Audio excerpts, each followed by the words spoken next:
Bonjour à tous, je suis Stéphanie Bérargès. Je vous souhaite la bienvenue à notre 6e Meetlab Charal. Alors pour ceux qui nous rejoignent pour la première fois, Meetlab c'est à la fois un blog dans lequel nous donnons la parole à des experts sur des sujets autour de l'alimentation, la place de l'alimentation et notamment de la viande dans nos sociétés. Et puis Meetlab c'est aussi comme aujourd'hui des tables rondes annuelles dans lesquelles nous traitons de sujets je dirais, qui sont ou sont en train de devenir au cœur du débat dans nos sociétés. Donc nous avons par le passé, par exemple, traité du flexitarisme, de l'impact du genre dans l'alimentation, de l'impact du digital, des paradoxes de consommation qu'on peut avoir les consommateurs dans notre quotidien. Et donc cette année, nous avons choisi de traiter de l'intestin. Alors l'intestin, c'est un sujet qui va nous animer parce qu'à l'heure où aujourd'hui, beaucoup d'entre nous, on peut parfois se poser des questions sur notre équilibre global, notre bien-être. Mais on s'est posé la question sur l'interaction qu'il pouvait y avoir entre l'intestin et le cerveau. Alors, est-ce qu'il y a un maître à bord finalement? Est-ce qu'il y en a un il y a une sorte de lutte de pouvoir entre les deux? Finalement, on s'est dit qu'on verra, qu'on est peut-être tout simplement dans l'incarnation d'une sorte de savant mélange entre les deux qui fait à la fois notre équilibre psychologique et physiologique. Mais bon, les experts vont pouvoir répondre à toutes ces questions, j'en suis sûre, de manière à la fois passionnante et de très grande qualité. Et nous devrions en savoir plus d'ici quelques instants. Je vais laisser la parole à Grégory Dubourg qui, comme d'habitude, va animer cette table ronde. Et je remercie par avance nos experts et je vous souhaite à tous une très belle édition 2022. Bonjour à toutes et à tous, merci Stéphanie pour ce mot d'accueil. Merci à tous de votre présence à cette nouvelle édition du Meetlab Charal. J'ai le plaisir encore une fois d'animer cette table ronde ce matin. Alors, je me présente rapidement, je suis Grégory Dubourg, le fondateur et directeur de Nutrikeo, une agence de conseil en stratégie nutrition. Et pour démarrer cette table ronde, tout d'abord, je vais laisser l'occasion à chacun de nos 3 experts de ce matin de se présenter. Tout d'abord, Isabelle, est-ce que vous pouvez nous dire qui vous êtes et quelle est votre spécialité? Oui, bonjour, moi je suis Isabelle Descamps, je suis diététicienne et spécialisée dans les domaines de la pleine santé digestive, thyroïdienne, l'endométriose. Je suis également formatrice pour les diététiciens dans ces domaines-là et je fais partie des réseaux digestifs notamment qui travaillent justement en complémentarité avec les gastro, avec les diètes, les psys et les ostéos. Donc on va voir que justement on travaille ensemble. Très bien, donc on abordera avec vous la partie nutrition de cette table ronde. Ensuite nous avons Gilles Mithieu. Bonjour, donc je m'appelle Gilles Mithieu, je suis le directeur d'un laboratoire de l'INSERM qui est localisé à Lyon et le titre de ce laboratoire c'est Nutrition, Diabète et Cerveau. Donc on s'occupe en fait essentiellement du contrôle par le cerveau de tout ce qui va concerner la nutrition et le diabète et en particulier dans notre laboratoire les signaux qui viennent de l'intestin et qui communiquent avec le cerveau pour réguler un certain nombre de fonctions de la prise alimentaire bien sûr, mais jusqu'à des fonctions comme le bien-être mental. Donc Gilles sera notre expert neurosciences de la matinée. Merci. Céline, du coup, notre 3e experte. Bonjour, donc Céline André. Moi, je suis sophrologue sur Bordeaux. Donc j'interviens principalement dans l'accompagnement individuel à mon cabinet sur différentes problématiques, enfants, adultes et adolescents. Dans cet objectif de se reconnecter à soi par l'intermédiaire du corps avec la sophrologie. Donc. Nous parlerons donc émotion avec Céline tout à l'heure et conscience. Merci pour cette présentation. Donc, avant cela et avant d'entamer les différents débats, en introduction, nous avons la présentation d'une étude sur les Français et le deuxième cerveau.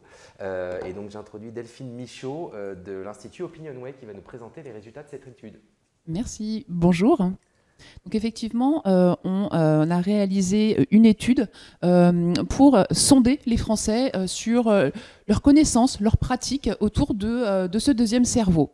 Alors pour cela, on a interrogé 1000 Français, hommes, femmes, âgés de 18 ans et plus, représentatifs des Français. Alors on va rentrer dans le vif du sujet. Le premier point, c'est que les Français ils n'ont pas une idée très précise de ce qu'est leur deuxième cerveau. Alors quand on leur demande s'ils ont déjà entendu parler de l'idée que l'intestin serait leur deuxième cerveau, alors ils sont 62%, un peu moins de 2/3 des Français, à dire qu'ils en ont déjà entendu parler. Ce score de 62%, il est un peu plus élevé auprès des CSPA. Alors les CSPA, c'est les foyers avec des revenus un petit peu plus élevés. et aussi auprès des habitants d'Île-de-France. Donc une connaissance qui est, on va dire, un peu plus approfondie auprès des CSPA et puis des Parisiens. Et donc on a quand même 38% de gens qui n'ont jamais entendu parler de cette idée que l'intestin serait le deuxième cerveau. Alors au-delà du fait d'avoir déjà entendu parler de l'idée, ce qu'ils savent de ce deuxième cerveau, on leur demandait finalement pourquoi est-ce qu'on dit que c'est l'intestin le deuxième cerveau. Alors déjà il y a 40% des gens qui disent je ne sais absolument pas pourquoi on parle de cette idée que l'intestin serait le deuxième cerveau. Et puis après, on a eu quand même des réponses spontanées, assez diffuses. Il n'y a pas une idée très claire de ce qu'on met derrière cette notion. Alors 13% vont nous dire que c'est parce que l'intestin reflète les émotions, réagit aux émotions négatives.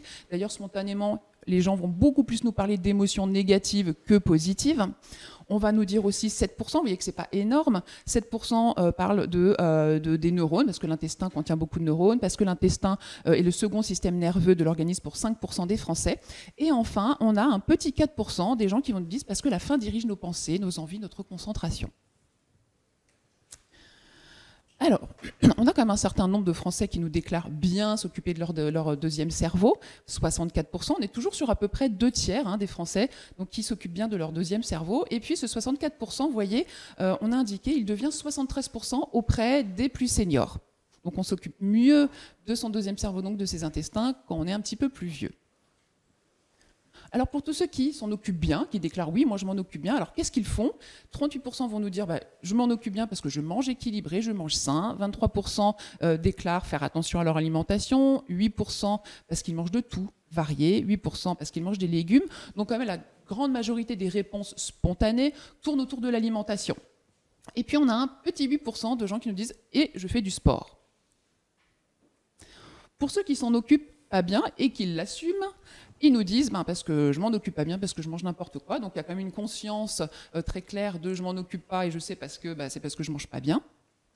Ils font pas attention à l'alimentation. 12% ne mangent pas de façon équilibrée. On va retrouver quand même à peu près la même idée, on va dire exprimée de manière différente.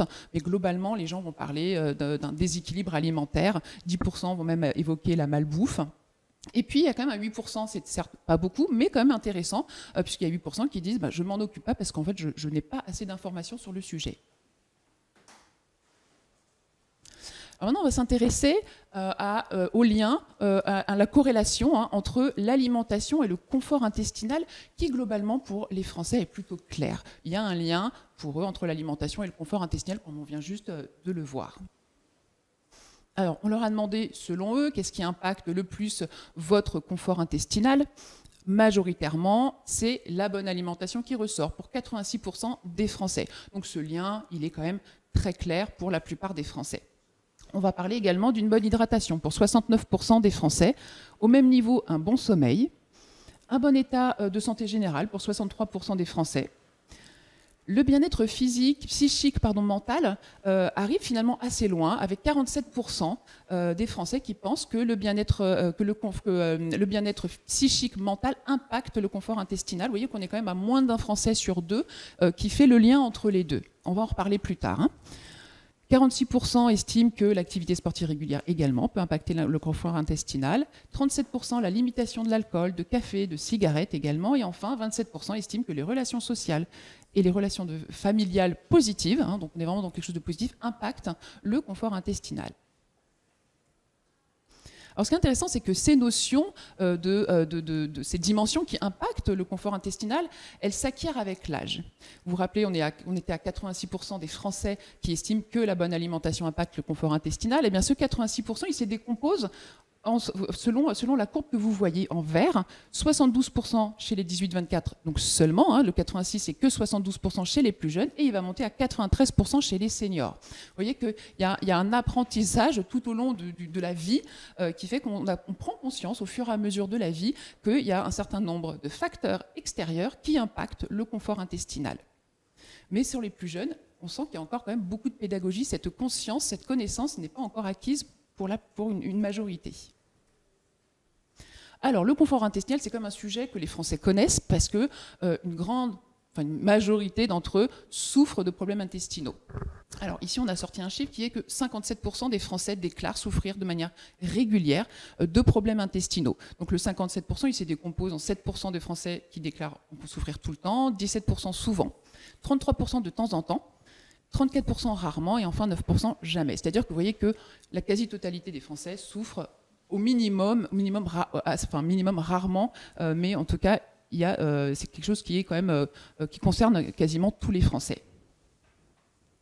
Alors ces problèmes intestinaux, lorsqu'on leur demande comment est-ce qu'ils les règlent, la première chose qui va ressortir, c'est je modifie mon alimentation pour 44% des Français. Donc vous voyez toujours ce lien entre alimentation, confort digestif, qui est quand même assez compris, assez connu des Français.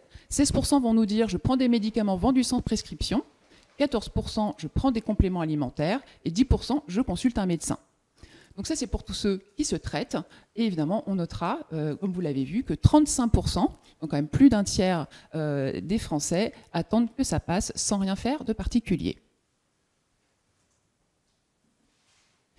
Alors maintenant, on peut aborder plus le sujet du lien entre le confort intestinal et le psychisme, c'est-à-dire l'état mental, les émotions des Français.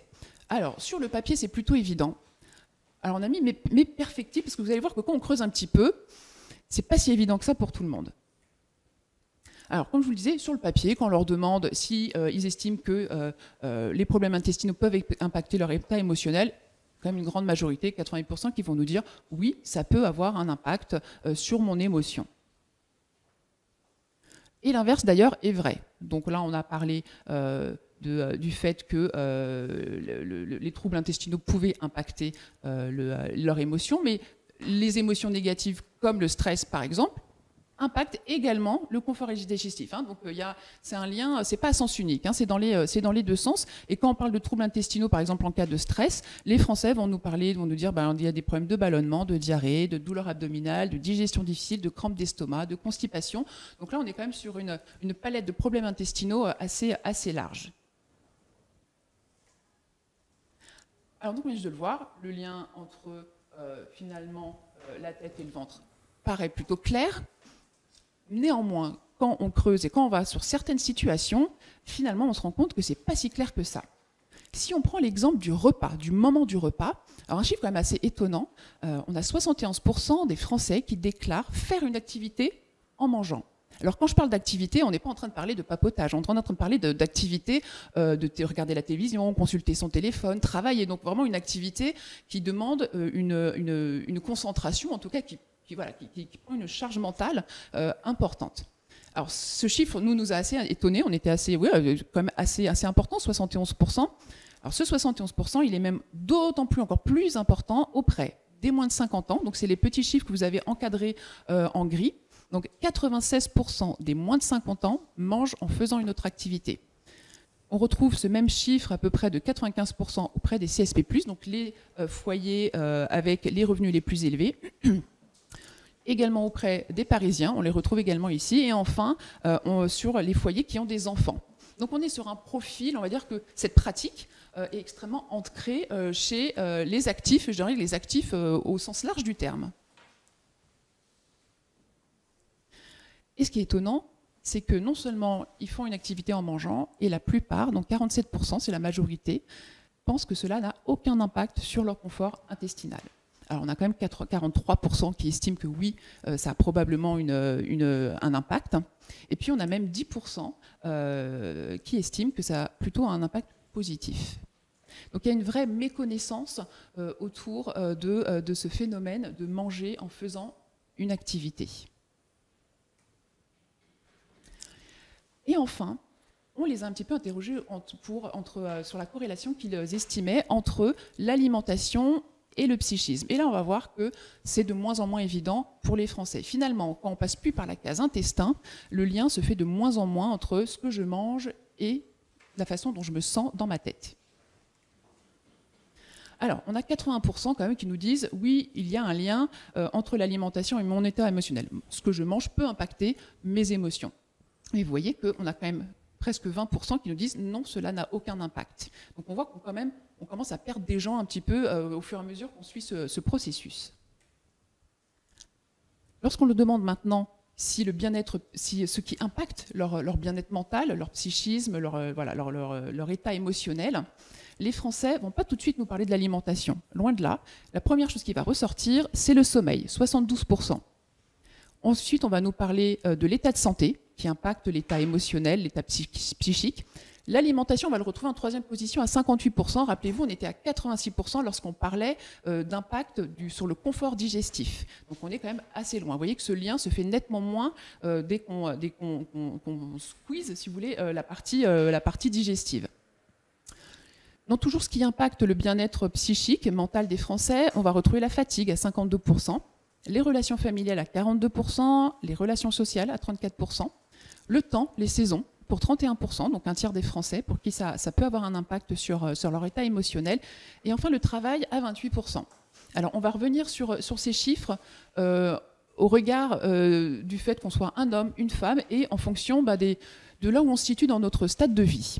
Alors, on va déjà regarder ce qui se passe sur les hommes et les femmes. Alors globalement, surtout, on va dire, les facteurs les plus impactants, le sommeil, l'état de santé, l'alimentation, il n'y a pas trop de différence entre les hommes et les femmes, ils se sont à peu près positionnés de la même façon.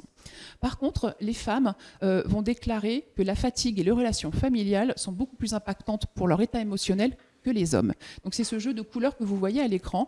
Lorsque la case est verte, ça veut dire que c'est significativement supérieur auprès des femmes. Alors, à l'inverse, les hommes ont un peu plus déclaré, alors même si ce n'est pas ce qui déclare le plus, néanmoins, le sport et les relations sexuelles vont plus impacter l'état émotionnel des hommes que des femmes. Sur les âges, on va retrouver des choses comme l'état de santé, qui va plus impacter les plus seniors, qui vont être évidemment plus sensibles à la santé de manière générale. Également les relations familiales et le temps, les saisons, qui vont plus impacter les seniors.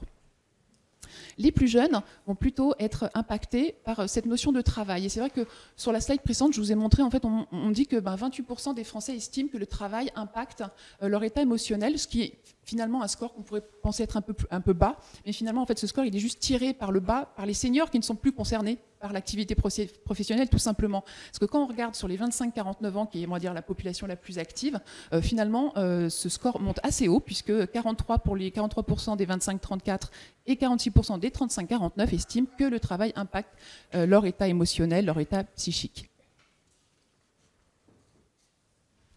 Alors si on rentre dans le détail de ces différentes émotions, je vous l'ai dit en préambule, finalement les Français nous ont parlé assez peu d'émotions négatives. Donc nous, on leur a un peu parlé des émotions, on peut parler des émotions positives. Donc nous, on a un petit peu tendu le bâton pour les faire réagir sur ces émotions positives. On leur a demandé si, selon eux, la joie, le bonheur, l'amour ou l'amusement avaient un impact sur leur alimentation. Alors la majorité vont nous dire que non, globalement, ça n'a pas d'impact, quel que soit le type d'émotion positive. Et si ça a un impact, on va parler un petit peu un peu plus grand appétit pour certains, un peu à l'inverse des repas plus légers pour d'autres. On ne peut pas dire qu'il y a un consensus très clair sur le sujet. Globalement, on ne peut pas dire qu'il y ait un impact très clair sur l'alimentation lorsqu'on est dans un moment de bonheur, d'amour ou d'amusement. Là, ce n'est pas très clair. Par contre, sur les émotions négatives, on va voir qu'il y a déjà un peu plus d'impact sur l'alimentation. Alors ceci dit, on ne peut pas dire qu'il y a un consensus très clair aussi non plus là-dessus. Chacun va réagir de manière assez différente. Certains vont être plus dans l'envie de plats réconfortants, de grignotage. Et puis, comme vous pouvez le voir, une perte d'appétit. Alors particulièrement sur la peine, la tristesse, et puis un peu plus sur le stress, l'anxiété. Mais encore une fois, finalement, chacun réagit un petit peu à sa façon. Mais oui, il y a un impact sur la façon dont on va manger. Alors on le disait, donc tout ce qui est pâtisserie, grignotage, effectivement, ça va arriver dans les. On va compenser un moment d'émotions négatives, et on va bien le retrouver ici. En fait, on leur a demandé, quand vous voulez vous faire du bien à votre tête, voilà, vous n'êtes pas bien, vous avez envie de vous faire du bien à la tête, qu'est-ce que vous allez manger? Et là, on va retrouver des choses un petit peu faciles à grignoter, le chocolat, les gâteaux sucrés, les glaces, des glaces salées, des gâteaux salés, des confiseries, donc beaucoup de sucré, beaucoup de choses faciles à grignoter. De la charcuterie, du fromage. On retrouve la viande rouge en 8e position, en milieu de tableau. Et puis en bas de tableau, on va retrouver des yaourts, des légumes, du poisson. On va dire des choses, des aliments peut-être un peu plus simples, plus légers. Finalement, ce n'est pas ce qu'on va consommer quand on a envie de se faire du bien à la tête. Par contre, c'est ce qu'on va retrouver quand on veut faire du bien à son corps. Et donc là, c'est la 2e colonne. Donc les légumineuses, les légumes, la viande blanche, le poisson qu'on avait en bas de tableau pour se faire du bien à la tête, on va le retrouver en haut du tableau pour se faire du bien au corps. Et ce qui est intéressant, c'est que quand on veut se faire du bien aux deux, à la tête et au corps, on va retrouver les féculents, les légumes, les yaourts, la viande rouge en 4e position. Donc finalement, la viande rouge va faire le consensus, va être un bon compromis entre je me fais du bien à mon corps et je fais du bien à ma tête en même temps. On va retrouver la viande blanche à peu près au même niveau, du fromage, du poisson, des légumineuses, etc. Donc en conclusion, il y a 2 points sur lesquels on voulait insister. Déjà, on l'a vu, la notion de deuxième cerveau n'est pas évidente pour les Français. Elle est finalement assez peu connue et quand on leur demande ce qu'il y a derrière, c'est encore un peu plus compliqué. Il n'y a pas d'idée très claire de pourquoi est-ce qu'on dit ça. Et puis, finalement, le lien entre alimentation, psychisme et confort intestinal n'est pas forcément évident pour tous. Alors, le lien entre l'alimentation et le confort digestif, ça va. On a bien compris que ce que je mange impacte la façon dont mon ventre va réagir. Le lien entre le confort digestif et ce qui se passe dans ma tête, sur le papier, ils disent que c'est plutôt clair. Après, quand on rentre dans le détail, on voit bien qu'il y a quand même des situations où c'est pas maîtrisé du tout, c'est pas compris. Comme la façon dont on mange, on a une activité en mangeant.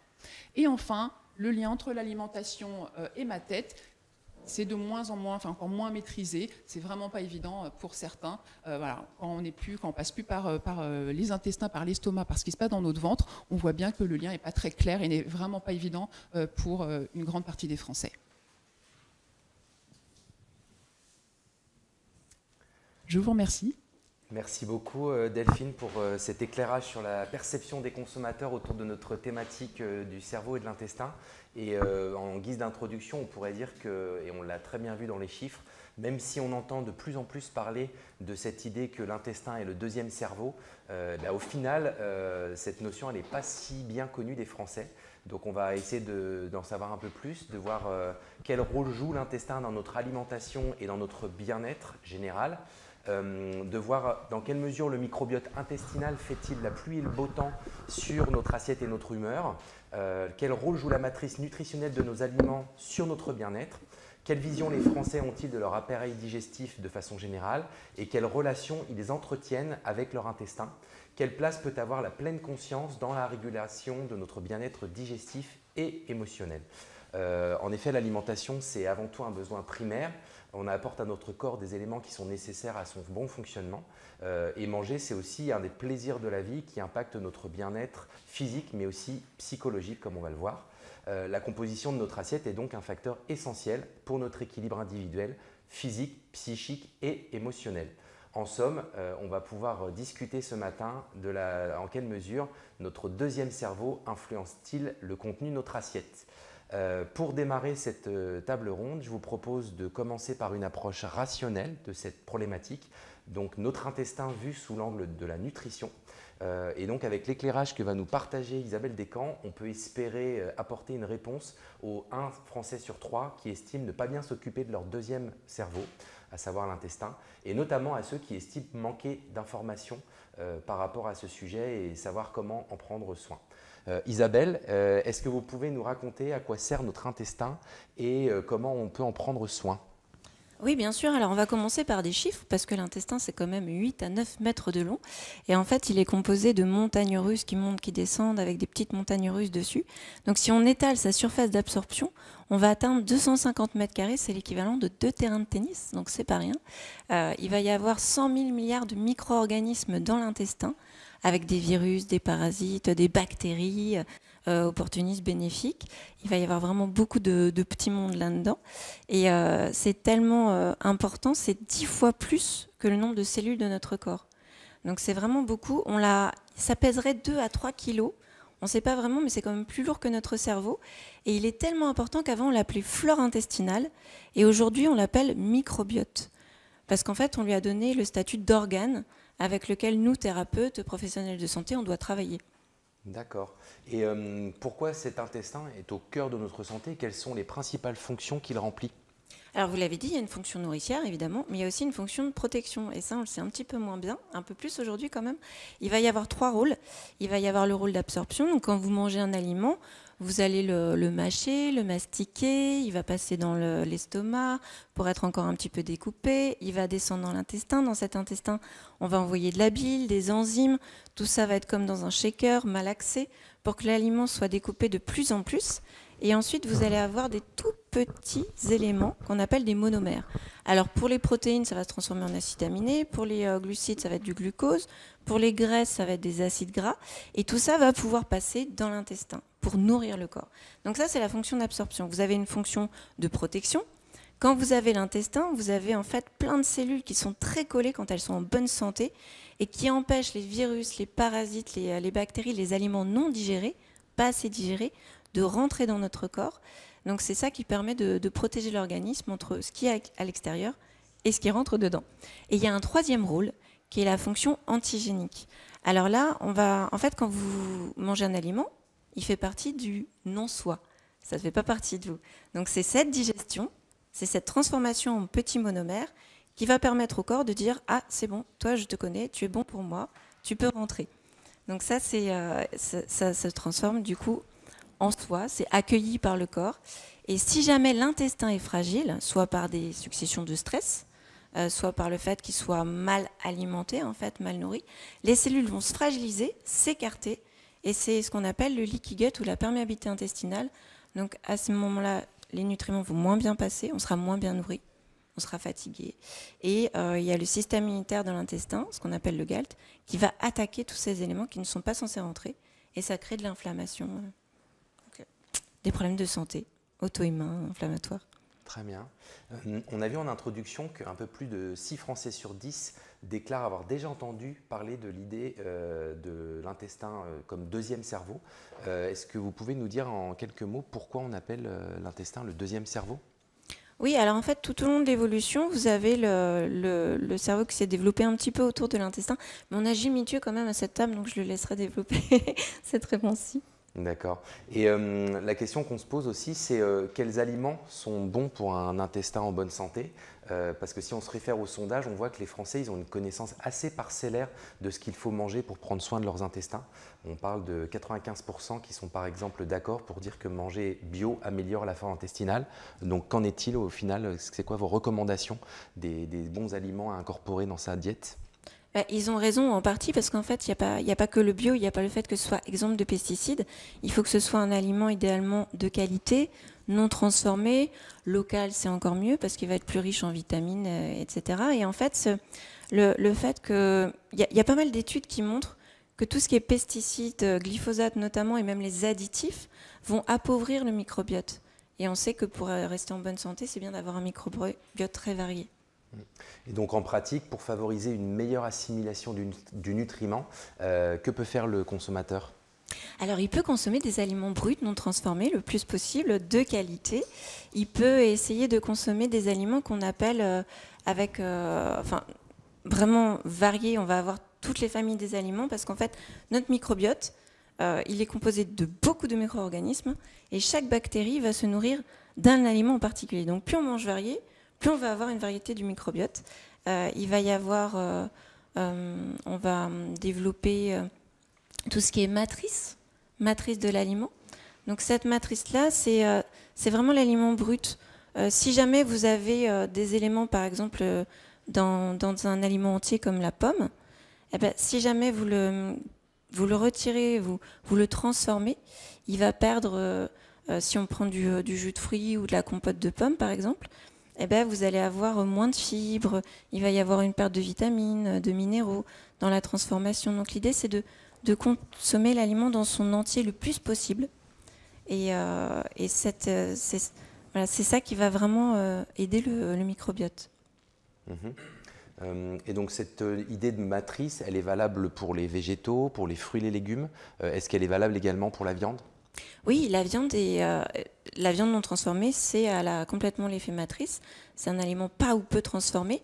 Donc elle va garder tous les éléments qu'il y a dedans. Il va y avoir les protéines évidemment, mais il y a le fer qui est très bien absorbé. On va avoir de la carnitine, du coenzyme Q10. Il y a vraiment beaucoup de choses qui sont intéressantes pour la santé du cœur, pour la santé du système nerveux. Donc oui, c'est un produit intéressant. Est-ce que vous pouvez nous en dire un peu plus, toujours dans cette idée d'associer les végétaux et la viande, sur le régime flexitarien et certains régimes méditerranéens ? Quel est leur intérêt pour la santé de l'intestin, entre autres ? Alors, l'idéal, c'est quand même d'avoir une alimentation variée. On sait qu'on a besoin de végétaux, ça c'est très important, parce que c'est ce qui permet d'apporter notamment des fibres qui vont être la nourriture des bactéries de l'intestin. Nous, on ne va pas les absorber, ces fibres-là, mais les bactéries, oui, elles vont s'en nourrir. Et elles vont créer des molécules importantes pour notre santé, notamment le butyrate, dont va parler Gilles Mithieu, qui est la nourriture, une des nourritures principales de l'intestin, justement pour garder une belle force intestinale. D'accord. Est-ce qu'il y a d'autres nutriments qui sont contenus, par exemple, dans les produits d'origine animale et qui sont intéressants au niveau nutritionnel? Oui, alors vous avez notamment, vous allez retrouver la glutamine, qui est l'autre substrat nourricier de notre intestin pour les cellules. Et cette glutamine-là, en fait, elle va vraiment permettre de garder la perméabilité intestinale. Elle va permettre de renouveler ces cellules. On va avoir, ça va être une source aussi pour les neurotransmetteurs, justement. Il va y avoir, donc ça c'est dans la viande, mais on peut trouver dans les abats ou dans le bouillon d'os d'autres produits très intéressants pour la santé. Dans le bouillon d'os, vous allez avoir c'est vraiment la glutamine, donc cet acide aminé qui est très important. On va avoir du GABA pour la gestion de l'anxiété. On va avoir de la chondroïtine pour l'articulation. Voilà, en médecine chinoise, on dit qu'il faut manger l'organe qui est défaillant. Donc si on a des problèmes osseux, on peut consommer du bouillon d'os, ça fait du bien. Et vous allez avoir de la N-glucosamine qui va aider encore une fois l'intestin à bien fonctionner. Pour les abats, on va retrouver énormément de choses qui vont aider la thyroïde, l'intestin, qui vont vraiment nourrir tout le corps. Des choses qu'on ne va pas forcément retrouver dans les produits végétaux, d'où l'équilibre. Et c'est par exemple, la vitamine D qu'on va retrouver dans les foies de poisson. 80% des Français sont carencés en vitamine D. Alors, si vous voulez augmenter vos niveaux de vitamine D, vous pouvez faire une rillette avec de la sardine, du foie de morue, un petit peu d'échalote, du fromage frais, et vous augmentez vos niveaux. Très bien. Alors, les fibres qui sont essentiellement apportées par les végétaux, elles sont connues pour avoir un effet bénéfique sur l'intestin. Qu'en est-il des protéines animales en termes de nutriments? Est-ce qu'on doit choisir entre les deux? Est-ce qu'on doit combiner les deux? C'est quoi le bon équilibre? Alors, ce que montrent les études, c'est qu'en fait, une des populations qui aurait le microbiote le plus riche, ce serait les Hadza de Tanzanie. Et en fait, ce sont des chasseurs-cueilleurs. Donc, il ne faut pas choisir entre les deux. C'est bien d'avoir... eux, ils vont manger des produits animaux et ils vont manger beaucoup de fibres qui vont encore une fois nourrir les bactéries de l'intestin. Donc, la variété est essentielle. Alors, il faut prendre en compte que chez les Hadza, vous n'avez pas de perturbateurs endocriniens, vous n'avez pas de pesticides, vous avez beaucoup moins d'antibiotiques, j'imagine. Voilà, donc tout cet environnement-là joue aussi sur le microbiote. Il n'y a pas que l'alimentation. D'accord, très bien.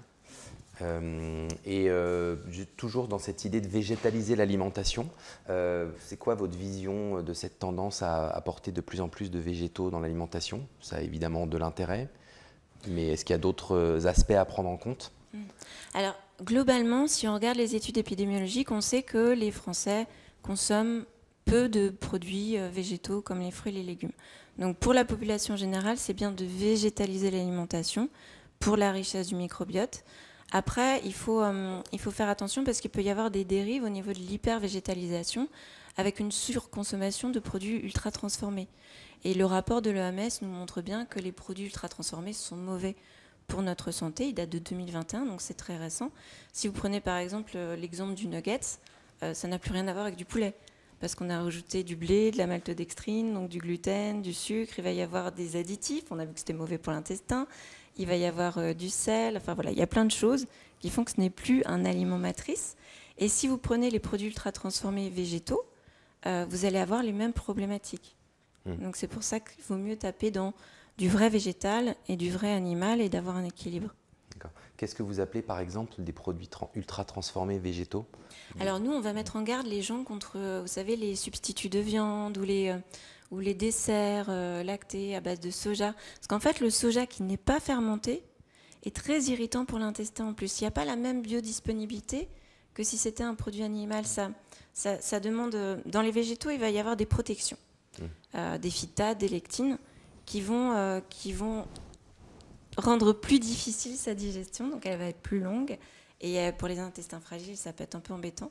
Moi, j'ai un biais, c'est que je vais avoir des personnes qui vont avoir une santé fragilisée au niveau de l'intestin ou de la thyroïde. Et du coup, on va travailler sur des produits qui sont plus facilement assimilables pour que la personne soit plus rapidement ressourcée. Pour revenir sur la notion d'omnivore, dernièrement, donc c'était en mars 2022, il y a une étude internationale parue dans Science et Vie qui suggérait que même notre microbiote était omnivore. Est-ce que vous avez un avis sur cette question ? Ah oui, moi j'ai trouvé que cette étude était vraiment bien parce que justement elle reflète le fait que toutes nos bactéries sont différentes et que ces bactéries se nourrissent de chaque ont des substrats différents. Donc ça montre aussi ce qu'on peut retrouver en consultation. On a vu que par exemple il y a une étude qui est sortie. On sait que si on mange 25 fruits et légumes différents par semaine, on va augmenter de 30% la variété de notre microbiote. Donc on peut se dire, s'il y avait d'autres études sur le reste des familles alimentaires, on obtiendrait sûrement le même résultat. L'idée, c'est vraiment de taper dans la variété et dans la qualité. Et là, on a les clés de la bonne santé intestinale. Très bien. Donc en résumé, on peut dire que l'intestin, c'est à la fois quelque chose de mécanique, de structurel, de vivant, parce qu'il y a toutes ces cellules, ces bactéries qui l'habitent et qui en font un organe, mais aussi il y a des interactions aussi chimiques, métaboliques entre tout ça qui fait que c'est un écosystème très, très fragile. On peut dire ça ? Oui, on travaille énormément entre le lien intestin, cerveau, le reste des organes. Il y a beaucoup de communication. D'accord. Et qu'est-ce que vous donnez comme conseil aux consommateurs qui, justement, ont une espèce de fragilité au niveau de l'intestin, puisque vous avez l'air de dire que ça concerne finalement beaucoup de gens qui doivent adapter finalement leur alimentation par rapport à cet état de fait d'un intestin plus fragile que les autres ? Oui, alors globalement, ça correspond à 80% des consultations diététiques. Pour moi, c'est 100%. Hein. Mais en fait, c'est vraiment la prise en charge globale. On va parler d'alimentation, mais on va parler aussi de gestion du stress. On va parler de sommeil, voilà, tout ce que les Français ont cité dans l'étude. Donc tout ça est important. Ouais. C'est pour ça qu'il y a autant de participants à cette table d'ailleurs. D'accord, c'est une très bonne transition. Avec la suite, on va voir comment les émotions impactent le fonctionnement de l'intestin et vice-versa, et puis avec toute sa complexité. Et donc, Gilles, je vous propose de poursuivre la discussion ensemble pour que, en complément des aspects nutritionnels et physiologique de l'intestin, vous pouviez nous apporter cette vision vue à travers le prisme des neurosciences. Donc on l'a vu, les Français, ils n'ont pas une idée très précise de ce qu'est leur deuxième cerveau. Ils sont notamment 40% à ne pas savoir répondre à la question « Pourquoi dit-on que notre intestin est notre deuxième cerveau ?» Donc vous, j'imagine que vous avez beaucoup étudié la question de cette connexion neurologique entre l'intestin et le cerveau. Donc est-ce que vous pouvez nous éclairer sur ce point et nous donner un peu les fondamentaux de cette notion de deuxième cerveau ? Eh bien, merci. Oui, bien sûr, je vais le faire. Donc, Isabelle m'a tendu une perche parce que de temps en temps, j'aborde cette question. Deuxième cerveau, ce n'est pas vraiment vrai. Je dirais plutôt même le premier cerveau, comme elle l'a évoqué, puisqu'en fait, on peut très bien avoir un intestin avec un système nerveux autour, des nerfs, et pas de cerveau. C'est le cas, par exemple, des organismes très primitifs, comme les petits vers. Il y a un petit ver qui est un modèle très intéressant en neurosciences. Pas seulement, qui a un très joli nom, qui s'appelle Cenorbiditis elegans. Et ce petit ver, en fait, c'est un petit intestin. Il est tout petit, il fait 1 ou 2 mm, un tout petit intestin, avec quelques muscles pour qu'il puisse quand même bouger. Et il y a une centaine de neurones, je crois. Enfin, c'est quelques centaines de neurones. Il n'a pas de cerveau. Il a à peine des petits ganglions qui ressemblent. C'est juste, en fait, un organisme très primitif. Donc, dans l'évolution, c'est vrai que c'est le premier cerveau qui est apparu, c'est celui qui est autour de l'intestin. Alors, pour ce qui concerne quand même l'homme, où le système est tout de même plus complexe, donc ce que l'on peut voir là sur ce schéma, c'est qu'on a énormément de nerfs qui communiquent, qui font une communication entre le cerveau et les parties de tout le système digestif. On va avoir notamment des nerfs qui communiquent avec l'estomac. Par exemple, ils vont renseigner le cerveau sur l'état de remplissage. Donc ce sont des nerfs qui vont capter la pression et qui vont pouvoir communiquer avec le cerveau que le système est plein. On va avoir tout le long de l'intestin ensuite d'autres systèmes de nerfs qui vont depuis la sortie de l'estomac jusqu'au côlon, et puis ensuite même au rectum. Donc tous ces nerfs-là communiquent avec le cerveau et il y a un système de communication dans les deux sens. Il y a aussi, donc, comme je le montre sur le schéma, des nerfs qui vont communiquer avec le foie et qui vont permettre, en réponse à certains signaux de l'alimentation, de contrôler le métabolisme glucidique dans son ensemble. Alors, pour vous donner quelques éléments de comparaison, et pourquoi on l'appelle le deuxième cerveau tout de même, c'est que ces nerfs sont extrêmement développés. Le système est très développé. Chez l'homme, on considère, alors tout le monde n'est pas d'accord sur ces chiffres, mais on considère aujourd'hui qu'on a environ 10 milliards de neurones. Et totalité du corps. Et juste pour l'intestin, c'est 1 milliard. Donc ça veut dire 10% des neurones du corps. Comme élément de comparaison, quand on demande aux gens, en général, quel est le système des sens qui enseigne le plus le cerveau, souvent, les gens disent les yeux. Et ils ont presque raison, parce que c'est effectivement de tous les sens un des systèmes les plus importants, mais juste pour vous donner la comparaison, à chaque œil, c'est 1 million de neurones. L'intestin, 1 milliard de neurones. 1000 fois plus de renseignements arrivent au cerveau par l'intestin que par les yeux. Par exemple, si on continue la comparaison, le troisième système après les yeux, c'est les goûts et les odeurs, 50 000 neurones. Et le nerf auditif, 30 000 neurones. Donc, vous voyez, alors qu'on a l'impression que c'est là c'est les choses qui renseignent le plus le cerveau, eh bien non, l'intestin communique de façon beaucoup plus importante avec le cerveau en permanence, surtout parce que, par exemple, pour les yeux, quand on dort, on ne communique pas beaucoup. L'intestin, oui, beaucoup, toujours. D'accord. Donc ça, c'est pour la partie, on va dire, câblage électrique, entre guillemets. Est-ce qu'il y a aussi une partie chimique qui permet aux neurones de l'intestin de communiquer avec d'autres organes? Complètement, ouais. Bien sûr, en permanence, et notamment aussi avec le cerveau. Donc là, sur ce schéma-là, ce qui vous est montré, c'est l'ensemble des événements qui va se passer dans le système digestif lorsqu'on va passer du système vide, j'ai faim, au système plein, parce que je viens de manger. Donc, on peut voir ici qu'on a, au début, lorsque le système est vide, l'estomac est vide, il sécrète une hormone. Donc, vraiment un système extrêmement important pour l'intestin, c'est le système hormonal. Des hormones qui vont notamment agir sur certains organes, mais qui vont aussi beaucoup agir au niveau du cerveau, et en particulier pour réguler les sensations de faim et de satiété. Donc lorsque le système est extrêmement bien fait, lorsqu'il est vide, on voit qu'une hormone qui s'appelle la gréline va être sécrétée par l'intestin, et cette hormone, c'est une hormone orexigène. Elle donne faim. Donc bien sûr, c'est logique, l'estomac est vide. On a une hormone qui va dire au cerveau, il est temps d'avoir faim pour aller chercher de la nourriture. Ensuite, lorsque l'on mange, cette hormone va arrêter d'être sécrétée dans le sang et elle va être remplacée par tout un autre système d'hormones. Donc il y a la leptine qui peut être produite par l'estomac. Cette leptine est au contraire une hormone qui va couper la faim, qui est anorexigène. Et au fur et à mesure que les aliments vont progresser le long de l'intestin, on va avoir des cellules endocrines. Donc endocrine, c'est pour dire qu'elles sécrètent des hormones. Alors on va avoir par exemple la cholécystokinine. Donc Isabelle évoquait la bile. La cholécystokinine, ça va permettre à la bile d'être sécrétée et de permettre la digestion des lipides.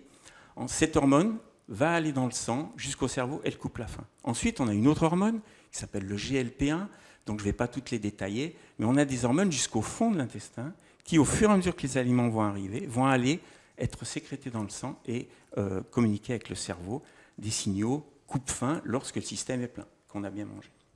Et puis ensuite, on a aussi un certain nombre d'autres choses. J'ai évoqué ici le système de l'estomac. L'estomac lui-même, par des signaux mécaniques, peut communiquer un certain nombre de renseignements coupe-faim. Donc là, il va utiliser le premier système que j'ai décrit. Il va utiliser les nerfs complètement, alors que le système des hormones n'utilise pas forcément les nerfs, mais on s'aperçoit maintenant qu'elles peuvent. Et on a également l'insuline, et puis vous voyez au centre l'insuline qui va être sécrétée par le pancréas en réponse au repas, qui elle-même est une hormone anorexigène qui va diminuer la faim au niveau du cerveau. Et puis il y a le glucose. Donc le glucose lui-même, c'est un élément qui va contrôler la faim, et le glucose lui-même a des effets coupe-faim. Donc, je crois qu'on les abordera juste après, c'est l'importance du glucose. Je reviens juste sur la partie, pour terminer, sur cet aspect chimique et neurotransmetteur. Je crois que les neurones, ils synthétisent aussi des neurotransmetteurs qui ont un rôle très très connecté avec le cerveau. Alors oui, c'est compliqué parce qu'il y a certains qui peuvent... Par exemple, la sérotonine, Voilà, qui est oui. un neuromédiateur. Donc on en parle beaucoup au niveau du cerveau, mais on oublie aussi souvent que 90% de la sérotonine est sécrétée par l'intestin. Voilà. Alors c'est de la sérotonine qui peut passer dans le sang et qui ensuite peut aller communiquer avec le cerveau. Mais elle peut également, localement, activer certains neurones et certains processus. Bon, la sérotonine, c'est une hormone qui est impliquée, par exemple, dans le bien-être mental. Et donc, effectivement, le bien-être mental va être à 90%, juste pour cette hormone-là, va être à 90% dépendant de sa sécrétion par l'intestin et pas par le cerveau. C'est probablement sur cette notion-là qu'on a fondé la notion de deuxième cerveau à l'origine, peut-être. Je pense que c'est surtout pour la quantité de neurones. D'accord. Je pense que c'est surtout pour la quantité de neurones, mais effectivement, ça fait partie du système deuxième cerveau complètement. Et pour compléter sur une notion intéressante sur le système nerveux, est-ce que vous pouvez nous dire comment s'appelle ce nerf qui relie, un des nerfs principaux qui relie le cerveau et l'intestin, parce que je crois qu'on en reparlera après. Alors ça, c'est une question très intéressante, parce que tout le monde connaît le nerf vague, en général. Et donc tout le monde pense à ce nerf qui, effectivement, cet ensemble de nerfs qui va se rassembler dans un nerf central qui s'appelle le nerf vague, qui va communiquer avec le cerveau par un système tout à fait particulier au niveau du tronc cérébral, donc c'est la partie du cerveau où se connecte la moelle épinière, et qui va ensuite communiquer avec notamment l'hypothalamus, qui est la partie du cerveau qui contrôle nos sensations de faim et de satiété. Mais beaucoup de signaux ne passent pas par ce système-là. Et donc ça, on le découvre tous les jours un peu plus. Il y a un autre système de nerfs qui s'appelle les nerfs splanchniques, et qui, eux, vont se rassembler et aller communiquer avec la chaîne de ganglions qui est le long de la moelle épinière. Et donc là aussi, il y a un système nerveux très important qui va communiquer avec la moelle épinière, et la moelle épinière va remonter des informations d'intérêt nutritionnel jusqu'au cerveau, également au tronc cérébral, mais pas tout à fait aux mêmes endroits. Et donc ces deux systèmes-là se complètent complètement. Alors quand j'évoquais par exemple le système coupe-faim du glucose, c'est par les nerfs splanchniques qu'il semble qu'il communique plutôt que par le nerf vague. D'accord. Cet élément spécifique, le nerf vague a beaucoup d'importance, bien sûr. Mais justement, est-ce que vous pouvez nous en dire un peu plus sur ce lien entre intestin et santé métabolique, glucose? Bien sûr. Donc ce que l'on sait très bien maintenant, c'est très clairement établi, c'est que il y a un lien très clair entre la qualité de l'alimentation, aussi la quantité, mais la qualité est très importante, notamment les aliments riches en graisse et en sucre rapide, c'est celui qui a le goût sucré, sont connus pour être générateurs d'obésité et de diabète de type 2. Donc ça, c'est très bien établi, c'est ce qu'on appelle aussi de temps en temps, en science, mais aussi en langage de communication, les alimentations westernisées, disent les Américains, donc pour dire que c'est des aliments de l'Ouest, de l'Occident, dirait dans un système politique certainement des gens. Donc c'est la nourriture occidentalisée. Par contre, ce que l'on sait également maintenant de mieux en mieux par les processus qu'elles entraînent, c'est qu'il y a des aliments santé.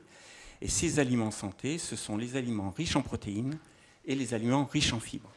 Donc Isabelle l'a évoqué, les aliments riches en fibres sont principalement trouvés dans les fruits et les légumes. Également dans le lait, souvent on l'oublie, mais le lait maternel possède des fibres, et ces fibres ont besoin ne sont pas digérées par les enzymes de l'intestin et doivent aller jusqu'au microbiote intestinal pour être fermentées en petites molécules qu'Isabelle évoquait, qui vont pouvoir rentrer dans le corps. Et les protéines, on l'oublie aussi souvent, ce sont des aliments santé.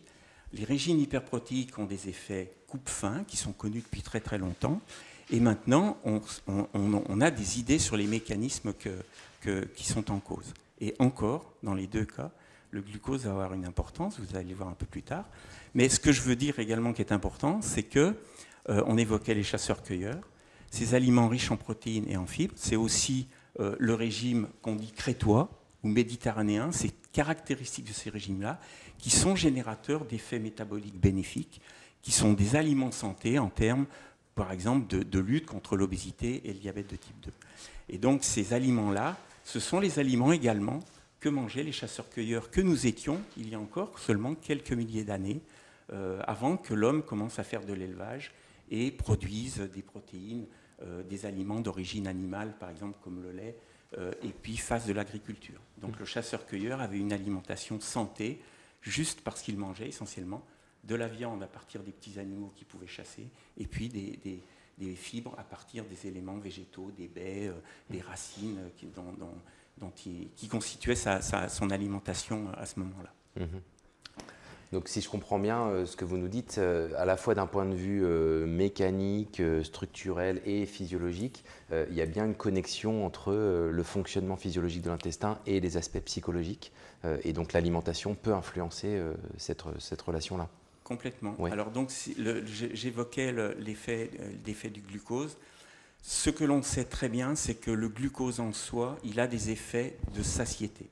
C'est-à-dire que lorsqu'on a du glucose qui circule dans le sang, on va ressentir beaucoup moins fort la sensation de faim. Alors pour la petite histoire, parce que c'est aussi un petit cocorico, c'est une équipe française qui a démontré ça la première il y a au moins une 50aine d'années, c'est le professeur Lemanien à Paris, qui a montré qu'une toute petite baisse de glucose dans le sang, 5% seulement, suffit à donner faim à un rat pour qu'il aille manger. Et donc ça, c'est quelque chose qui est tout à fait clair pour le glucose sanguin. Alors ce qui est aussi très très important, c'est que ce glucose sanguin peut être apporté par l'alimentation, mais il peut également être apporté par le corps lorsqu'on a fini de digérer son repas. Parce que lorsqu'on a fini de digérer son repas, il va se passer quoi? Tous les organes du corps ont besoin d'utiliser du glucose. Ce glucose sanguin va finir par diminuer et il faut que des organes du corps resynthétisent et reproduisent du glucose dans le sang. Sinon, on risquerait l'hypoglycémie. Et une hypoglycémie, on peut en mourir en quelques minutes seulement. Donc, ces organes vont se mettre à produire du glucose. Ils sont au nombre de 3. Il y a le foie, c'est très connu depuis Claude Bernard, encore un Français, il y a 150 ans. La production de glucose par les reins a également été démontrée il y a une 50aine d'années. Et la production par l'intestin, celui qui est juste en contact avec le deuxième cerveau, c'est seulement il y a une 20aine d'années qu'on a démontré cet élément-là. Et donc, en fait, ce qui va se passer lorsque l'on mange des protéines ou des fibres, je vous ai dit que le glucose est un élément commun de leur effet santé, c'est que l'intestin, juste après la digestion, va se mettre à produire du glucose à partir des protéines. On a évoqué la glutamine, qui est un substrat très important pour l'intestin, pour son métabolisme. C'est également l'acide aminé des protéines qui va être transformé en glucose au niveau de l'intestin. Et puis pour les fibres, on a une production de ce qu'on appelle les acides gras à courte chaîne. Et ces acides gras à courte chaîne, le propionate, le butyrate, ce sont justement ces éléments-là qui vont faire produire du glucose à l'intestin à un moment où on n'aurait plus de glucose qui viendrait par l'alimentation. Et ce glucose, il est détecté par le système nerveux gastro-intestinal et il va avoir un certain nombre d'effets bénéfiques. En particulier, j'évoque depuis un moment la satiété. Donc lorsqu'on a fini de digérer un repas riche en fibres ou en protéines, on a toujours un effet de satiété qui perdure. Et puis ce glucose-là, on a également pu démontrer qu'il a beaucoup d'autres effets métaboliques bénéfiques, indépendamment du contrôle de la sensation de faim. Notamment, il fait brûler des lipides. Et donc, au lieu de stocker des lipides dans le tissu adipeux, eh bien, on va les brûler pour produire de la chaleur, et donc on ne va pas les stocker. Donc, il y a une diminution du poids de corps. Même si on mange une alimentation riche en lipides, on va bénéficier de l'apport des fibres et de cette production de glucose par l'intestin pour diminuer cette surcharge en lipides de l'organisme. Puis on a également des effets bénéfiques, également médiés par la détection nerveuse et par le cerveau, sur le contrôle glycémique en général. Donc on a également des effets antidiabétiques médiés par ce glucose intestinal.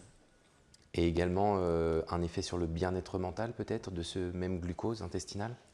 Alors tout à fait. Donc c'est effectivement les derniers éléments qui apparaissent maintenant. Alors, le glucose, il a des effets rassérénants. Alors ça, c'est connu quand même, et même plus par le grand public que par le milieu scientifique proprement dit. Par exemple, alors c'est amusant, on n'a pas d'équivalent en France, mais les Anglais, ils ont inventé un mot qui combine faim et irritation pour expliquer l'effet rassérénant de la nourriture. Alors, je peux essayer de vous infliger mon accent anglais, mais le mot c'est hunger. Donc c'est une combinaison hunger, qui est la faim, et anger, qui est l'irritation, la colère. Et donc ce mot combiné, c'est pour illustrer les effets d'irritation qu'on peut avoir plus facile lorsqu'on a faim. Je pense que tout le monde a dû sentir ça à un moment dans sa vie. Et au contraire, lorsqu'on a mangé, en particulier grâce à l'effet du glucose, on a au contraire un effet de rassérénant qui va être calmant et qui va permettre au contraire d'avoir une bonne humeur, de mieux réagir aux sollicitations extérieures. Eh bien, en fait, le glucose également a un effet très très clair là-dessus lorsque on le manipule chez un animal, par exemple dans la veine porte, donc comme s'il était produit par l'intestin après des protéines et des fibres. Et si on s'intéresse à la littérature, alors sans que dans cette littérature-là, les processus soient bien compris, avant qu'on ait trouvé cet élément clé qui était l'effet commun du glucose dans ces mécanismes, il y a mais c'est énorme les fibres, le nombre de littérature qu'il y a, d'articles dans la littérature, qu'il y a pour mentionner que les fibres ont des effets anti-anxiété et anti-stress. Il met vraiment une littérature extrêmement importante et également qui fait appel à la notion, dans cette littérature-là, du microbiote et notamment des acides gras à courte chaîne qui sont produits par le microbiote, mais qui fait également référence beaucoup aux nerfs vagues. Et il y a moins de littérature pour les protéines, pour les régimes riches en protéines, mais également pour les régimes riches en protéines.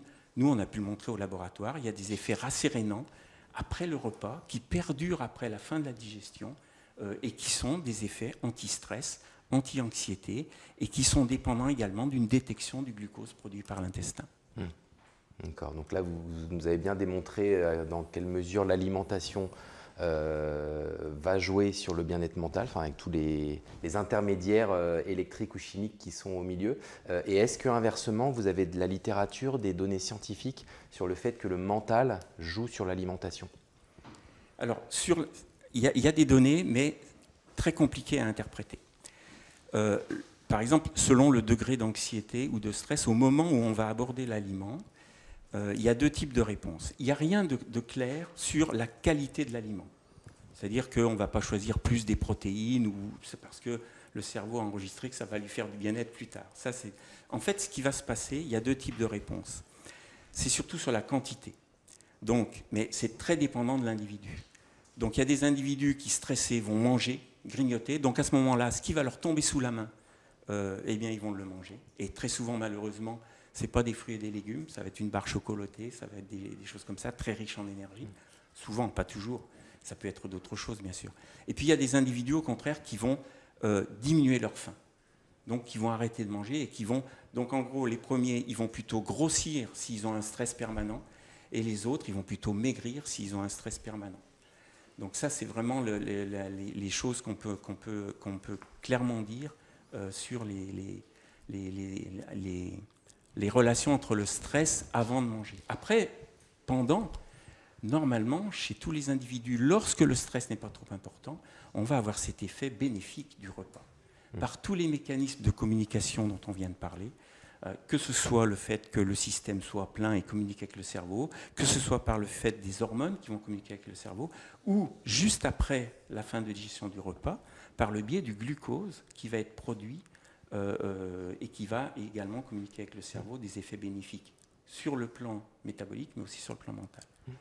Et juste pour compléter cette réponse, c'est que ce que l'on sait également très bien, c'est que selon le type d'alimentation qu'on va avoir, on risque d'avoir des problèmes de stress et d'anxiété. Alors, par exemple, une donnée qui est très rapportée en littérature également, c'est l'association entre l'obésité et le diabète dit gras, c'est le diabète qui associe et l'obésité, et puis les dépressions chez l'homme. Il y a vraiment une association qui est extrêmement importante et qui montre qu'il y a une mauvaise alimentation en soi, et ça vient d'être démontré il y a très, très peu de temps par une équipe toulousaine chez l'animal. Simplement de nourrir un animal avec une nourriture riche en graisse et en sucre, hypercalorique, donc représentative d'une mauvaise alimentation, eh bien ça va donner en quelques semaines des symptômes d'anxiété et de dépression à l'animal, indépendamment de toute autre chose. Alors on ne sait pas, bien sûr, dans cette étude-là, si c'est lié à ce qui se passe dans l'intestin. Mais en tout cas, juste une mauvaise alimentation en soi, ça peut générer l'anxiété et la dépression. Très bien. C'est également une bonne transition. On va pouvoir parler de cette thématique de l'anxiété, du stress, de la santé mentale. Juste avant de passer la parole à Céline, je ne sais pas si Isabelle, vous voulez apporter un complément sur les propos de Gilles. Comme vous avez tous les deux parlé de l'intestin sous des facettes différentes, je ne sais pas si vous avez des compléments. Alors moi, je viens du diabète. J'ai fait 20 ans de diabéto qui m'a amené justement à l'intestin, parce que c'est intimement lié, au foie, à la thyroïde, tout ça travaille un peu ensemble. Il y a le butyrate. Nous, on voit que quand on augmente les fibres, on voit que quand on augmente les graisses, dont le beurre, qui contient aussi du butyrate, ça permet d'améliorer vraiment l'état l'anxiété des gens, en fait. On a des questionnaires pour voir les carences en neurotransmetteurs, et le fait de varier l'alimentation avec plus de fibres, plus de graisse, plus de protéines, eh ben, ils vont vite mieux. Et les glycémies instables, en fait, Gilles Mithieu nous en a parlé, vous avez le sucre qui peut arriver très vite dans le sang, et si jamais ça s'écroule trop vite, eh ben, on a faim. Et pour modérer les pics de glycémie, on va travailler justement sur cette alimentation variée qui apporte tout pour le corps. Donc oui, on retrouve tout ça en consultation, c'est très intéressant. Et les neurotransmetteurs, la sérotonine, le bien-être, on va travailler dessus. Bon, très bien, donc on va pouvoir parler de la dimension émotionnelle et en particulier du stress, de voir comment cette émotion est gérée par l'un ou les deux de nos cerveaux, donc avec une approche sophrologique par Céline André. Donc juste en introduction, quelques chiffres sur le stress, hein, on en parle de plus en plus bien évidemment, c'est un mal sociétal. Quelques données de mai 2022 qui disent que 15% des Français montrent des signes d'un état dépressif avec un niveau élevé, 25% des Français montrent des signes d'un état anxieux, ce qui est un niveau très élevé depuis le premier confinement. Et une illustration de ce phénomène de la montée du stress, c'est l'expansion du marché des compléments alimentaires qui adresse cette thématique de l'anxiété. C'est vrai qu'on a vraiment un vrai intérêt des consommateurs pour ce type de produit. Et on a vu d'ailleurs dans l'étude que les compléments alimentaires pouvaient être une solution qui était recherchée. Et on voit aujourd'hui que les compléments alimentaires pour le stress et la santé mentale, c'est la deuxième promesse vendue en pharmacie aujourd'hui en France. À la fois en pharmacie mais aussi en magasin bio et en grande distribution. Donc il y a une vraie préoccupation des Français là-dessus et donc on va voir dans quelle mesure on peut gérer cette dimension stress et notamment Céline André, est-ce que vous pouvez nous en dire plus sur ce que vous observez dans votre cabinet, les gens qui viennent vous voir, dans quelle mesure ils sont stressés et quel type de solution vous leur apportez? Oui, tout à fait. Alors effectivement, les gens sont stressés effectivement en ce moment, mais comme tout le temps, mais peut-être avec des facteurs un peu plus importants. Et ce qui est sûr, c'est ce que j'observe aujourd'hui en cabinet, c'est que les gens ne font pas le lien entre l'état de stress et les manifestations du corps, et notamment au niveau du système un peu intestinal dont on parle aujourd'hui. Peut-être parce que déjà c'est un peu tabou aussi, hein, c'est pas des choses qu'on met forcément en avant.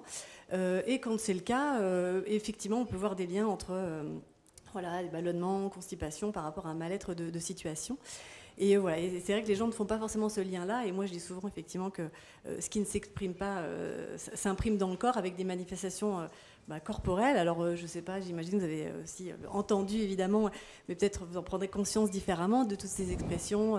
Avoir la peur au ventre, la boule au ventre, ou alors encore ces expressions, je n'ai pas à digérer ce qu'il m'a dit, ou encore j'ai du mal à l'avaler, qui expriment vraiment, je trouve que ce lien, effectivement, dont les gens n'ont pas forcément pleinement conscience.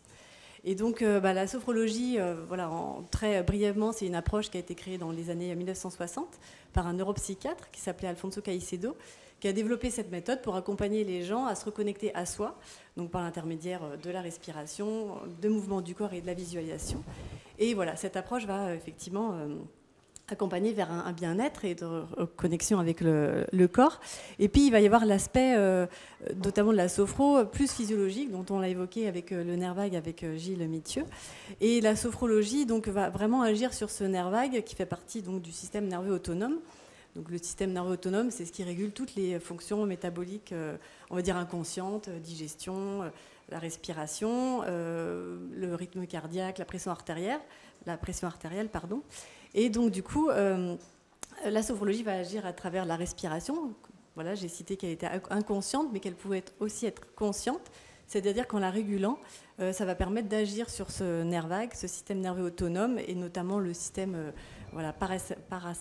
parasympathique, je vais y arriver, qui va vraiment réguler, libérer les tensions, ralentir le rythme cardiaque, améliorer la digestion, et qui va être un antagoniste du système sympathique qui, lui, va s'activer notamment avec le stress pour réagir à une situation donnée, en activant le rythme cardiaque, par exemple, qui va couper la digestion. Quand on a besoin de réagir, tout le corps se met en action pour ce qui est plus important à ce moment-là donné.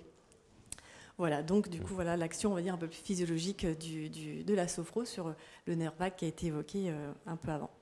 Et donc l'intermédiaire pour agir physiologiquement sur ce nerf vague, c'est le travail sur la respiration. C'est là-dessus que vous travaillez ? Exactement, donc c'est un des aspects, effectivement, la respiration. Donc en la régulant, comme je le disais, c'est vrai que c'est un outil que je trouve assez fabuleux et magique parce qu'on l'a en soi, évidemment, puisqu'il est automatique. Mais en le régulant, en prenant conscience, en posant la respiration, ça permet effectivement de contrôler, d'activer tout ce calme intérieur, de poser le corps, entre autres. Donc on en a parlé et c'est ce que nous a confirmé Gilles avec le prisme scientifique. Le lien entre alimentation et psychisme, il est un peu moins évident pour les Français, puisque seuls 3 sur 10 sont vraiment convaincus que leur alimentation impacte leur état émotionnel. Et vous, c'est quoi votre regard de sophrologue sur cette idée ? Alors le regard, c'est qu'effectivement, il y a un lien effectivement, réel entre le cerveau et l'alimentation. Le cerveau qui va guider aussi le rapport à l'alimentation. Alors déjà, c'est vrai qu'on parle aussi beaucoup d'alimentation émotionnelle. On peut dire aussi on mange les émotions. Effectivement, c'est vrai que ça va être en rapport avec ce qu'on vit. Alors moi, je pars du principe aussi que, comme j'ai dit tout à l'heure, tout ce qui ne s'exprime pas s'imprime. Quand on n'exprime pas aussi, peut-être une colère, un état, une situation, ça va venir s'intégrer dans le corps et on va compenser avec l'alimentation refuge, sur différentes façons de manger. Donc, il va plutôt combler un manque qui n'a pas été exprimé avant. Après, il y a aussi tout l'aspect des traumatismes qui ont été vécus, enfants ou même après, liés à l'alimentation ou pas forcément. On a tous des souvenirs de cantines, peut-être aussi, qui peuvent aussi créer des blocages, des ancrages négatifs avec l'alimentation. Et puis, avec des situations de vie aussi qui peuvent créer des chocs émotionnels, pas forcément en lien avec l'alimentation, mais qui peuvent vraiment réactiver un lien compliqué au niveau du comportement. Sans aller dans les troupes, mais quand même, c'est vrai que là, en tous les cas, la période post-Covid, j'ai pu observer beaucoup de jeunes, en tous les cas, qui tombaient sur des troubles d'alimentation plus à type d'anorexie. Donc après, c'est difficile de faire des liens très forts, mais qui peuvent, en tous les cas, activer un comportement alimentaire compliqué. Et puis après, il y a aussi tout le système des croyances. Moi, personnellement, j'ai été élevée avec « finis ton assiette ». Je pense que ça parle à pas mal de monde. Alors en plus, on peut rajouter aussi le petit côté culpabilité en faisant des comparaisons avec des pays où les gens n'ont pas à manger. Donc on mange, on finit. Ou alors aussi, c'est vrai qu'on est quand même une société où le repas, et notre culture française est très, très forte. Alors il y a effectivement le fait de ne pas se resservir qui peut être un manque de politesse. Moi j'ai entendu, tu te resserres pas, c'est pas bon ce que j'ai fait, donc on reprend une deuxième partie. Ou alors aussi l'image un peu bon vivant ou bonne vivante, de dire pourquoi tu manges pas aujourd'hui, t'es pas en forme, ça va pas. Moi je te croyais plus bonne vivante, plus épicurienne, donc qui peuvent venir biaiser aussi le rapport à l'alimentation et à la façon de manger spontanément dans l'écoute du fonctionnement interne du corps. Et je crois que vous faites la distinction entre besoin de manger et envie de manger. Alors oui, dire effectivement. Quelle est la subtilité ? Oui, alors le besoin, comme je l'évoquais tout à l'heure un peu, avec cette alimentation, on va dire émotionnelle, en fait, qui va combler un besoin, mais qui n'est pas forcément, on va dire l'envie. Enfin, je ne sais pas si je suis claire, mais ce besoin va peut-être des fois plus être finalement un peu stressé, donc c'est le besoin de remplir, ou fatigué aussi, comme on l'a vu dans les études aussi, où finalement des fois on est fatigué et plutôt d'aller se reposer, on va venir vite prendre un truc et comme un boost vraiment rapide. Et l'envie qui va être vraiment dans tout le mécanisme, comme l'a évoqué aussi Gilles, avec le fonctionnement du métabolisme qui va développer l'envie, notamment les notions de faim, de satiété, voilà, qui va vraiment réactiver cette écoute, qui va se développer plus avec la sophrologie, dans cette écoute justement des besoins et des sensations. Et est-ce que, comme on le voit autour de cette table, il y a une grosse complémentarité avec une approche nutritionnelle, diététique et une approche sophrologique? Est-ce que ça vous arrive de faire des accompagnements combinés des gens sur ces deux aspects avec un confrère ou une consoeur? Oui, alors beaucoup sur l'alimentation, plus effectivement avec voilà, diététicien, nutritionniste pour là dans l'équilibre alimentaire. Après, c'est vrai que les gens qui vont effectivement moi venir me voir sur la sophrologie, ça peut être une problématique un peu de problème de poids. Donc c'est le côté magique où on veut, voilà, je viens faire de la sophro pour régler tout ce que j'ai à régler. Et c'est vrai que la sophrologie est un super outil, mais effectivement après en accompagnement avec notamment diététiciens, nutritionnistes qui vont redonner les bases. Mais après en sophrologie, on va aller un peu plus loin du coup dans cette reconnexion à soi, aux sensations. Et puis je parlais de traumatisme aussi tout à l'heure. Des fois, c'est d'aller chercher un peu plus loin aussi qu'est-ce qui a besoin d'être posé et apaisé intérieurement pour retrouver le bon équilibre. Voilà. Dans l'étude, on l'a vu, il y a un chiffre qui est assez marquant qui dit que 71% des Français mangent en faisant une autre activité. Donc, comme s'ils faisaient fonctionner leurs deux cerveaux en même temps, finalement, à la fois l'intestin pour manger et puis le cerveau qui va être concentré sur un téléphone, la télé ou autre chose.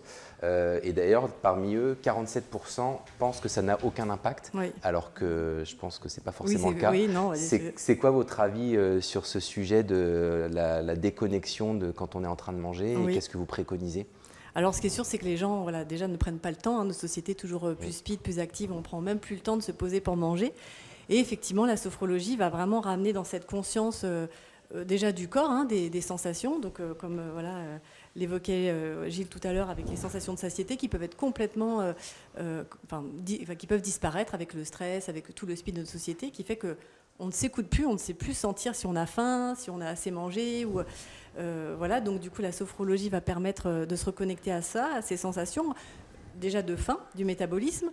Après aussi avec les besoins, comme on l'évoquait juste avant aussi, de voilà, est-ce que j'ai vraiment faim? Est-ce que j'ai plutôt envie d'aller me reposer? Est-ce que j'ai soif? Est-ce que je suis énervée? Est-ce que j'ai plutôt besoin d'aller marcher? Voilà, donc se reconnecter à soi et puis vraiment être après dans la conscience de ce qu'on mange, donc de prendre le temps effectivement de manger, de prendre le temps de profiter de l'aliment, d'être en conscience. Ça permet vraiment d'être reconnecté à ce plaisir de manger. C'est aussi une façon, je trouve, de ralentir. Et voilà. Alors c'est vrai que là, on ne peut pas le faire en direct parce que voilà, tout le monde est un petit peu loin. Donc j'aime animer des ateliers de sophro-dégustation pour vraiment prendre conscience de ce temps qu'on se donne pour manger et profiter. Et souvent, quand je le fais, c'est assez chouette parce qu'on redécouvre plein de choses. Alors là, je ne peux pas le faire là, mais je vous invite là, je ne sais pas quelle heure il est, bientôt à la pause du déjeuner ou même le café. On peut le faire avec tout ce qu'on veut. Prendre un petit temps pour vous poser. Alors voilà, moi j'aime bien déjà poser la respiration, juste inspirer par le nez, souffler par la bouche pour juste prendre ce temps-là pour se poser. Après, moi j'aime bien fermer les yeux parce que je trouve qu'on est encore plus connecté à soi. Prendre le temps de regarder l'aliment, alors ça on le fait avant de fermer les yeux évidemment. Déjà d'observer la couleur, ce qui nous parle en texture. Après, ça peut être aussi de prendre, en fonction de si c'est un aliment solide, de l'écouter aussi, des fois, d'écouter le contact du doigt ou du doigt, le contact effectivement au niveau du son. Après aussi, on peut effectivement le sentir, prendre le temps de sentir les arômes, tout ce que ça dégage, et puis après de le porter à la bouche. Ça peut être aussi le contact avec les lèvres, ça peut être déjà tout cet aspect d'approche, on va dire. Et puis après, de le laisser s'intégrer au niveau de la bouche, au niveau du palais, de le faire un peu glisser à l'intérieur de la bouche, et puis ensuite après de le croquer, de l'écraser et de ressentir vraiment tous les aspects qui vont se dégager de soi et qui permettent de redécouvrir beaucoup de choses et qui sont intéressantes à faire, soit pour les bons aliments et aussi des fois les aliments, on parlait un peu de pulsions alimentaires aussi tout à l'heure, qu'on mange vite et qu'on ne prend pas le temps de vraiment manger et déguster et souvent en fait si on prenait le temps de les manger en conscience, des fois on se rendrait compte qu'ils ne nous plaisent pas tant que ça en fait parce que voilà, le goût est peut-être pas si chouette que ça. Et ça permet aussi des fois de calmer, on va dire, un peu les pulsions. Mais après, c'est surtout d'être conscient et de profiter du moment.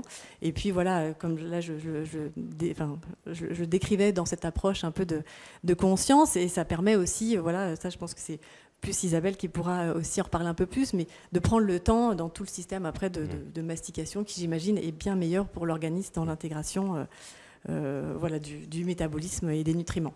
Donc au final, vous préconisez finalement tout l'inverse de ce que font 71% des Français qui ont tendance à faire autre chose en même temps qu'ils mangent. Pour vous, quand on mange, on ne doit rien faire d'autre et au contraire, on doit vraiment se concentrer uniquement sur ça. Exactement. Prendre le temps déjà de profiter de l'aliment et de ce bon repas quand même. La culture française est quand même très développée là-dessus. Et puis c'est vraiment de ralentir aussi parce que comme vous dites, on prend même plus le temps de manger tranquillement des choses qui nous plaisent. Et vraiment de ralentir et d'être en conscience de ce qu'on fait, en tous les cas pour l'alimentation, puis après dans tout ce qu'on fait aussi d'agréable, mais tout à fait, oui. Alors comme vous l'évoquiez, Isabelle a peut-être un avis sur la question. Quand on mange en conscience, on mastique mieux. En quoi la mastication est importante pour la bonne santé de notre intestin? Bah oui, j'y pensais justement parce que effectivement, nous on travaille beaucoup en partenariat avec des sophrologues ou des psy EMDR ou EFT, et en consultation, on va toujours demander si la personne mange vite, comment elle mange, dans quelle situation. Parce que si jamais vous ne prenez pas le temps de mâcher, comme votre estomac et ni votre intestin n'ont de dents, ils ne vont pas pouvoir faire ce premier travail. Donc quoi qu'il arrive, on va avoir des aliments pas assez bien digérés dans l'intestin, et ça va le fragiliser. Donc oui, on travaille sur le temps, la mastication, et bien respirer.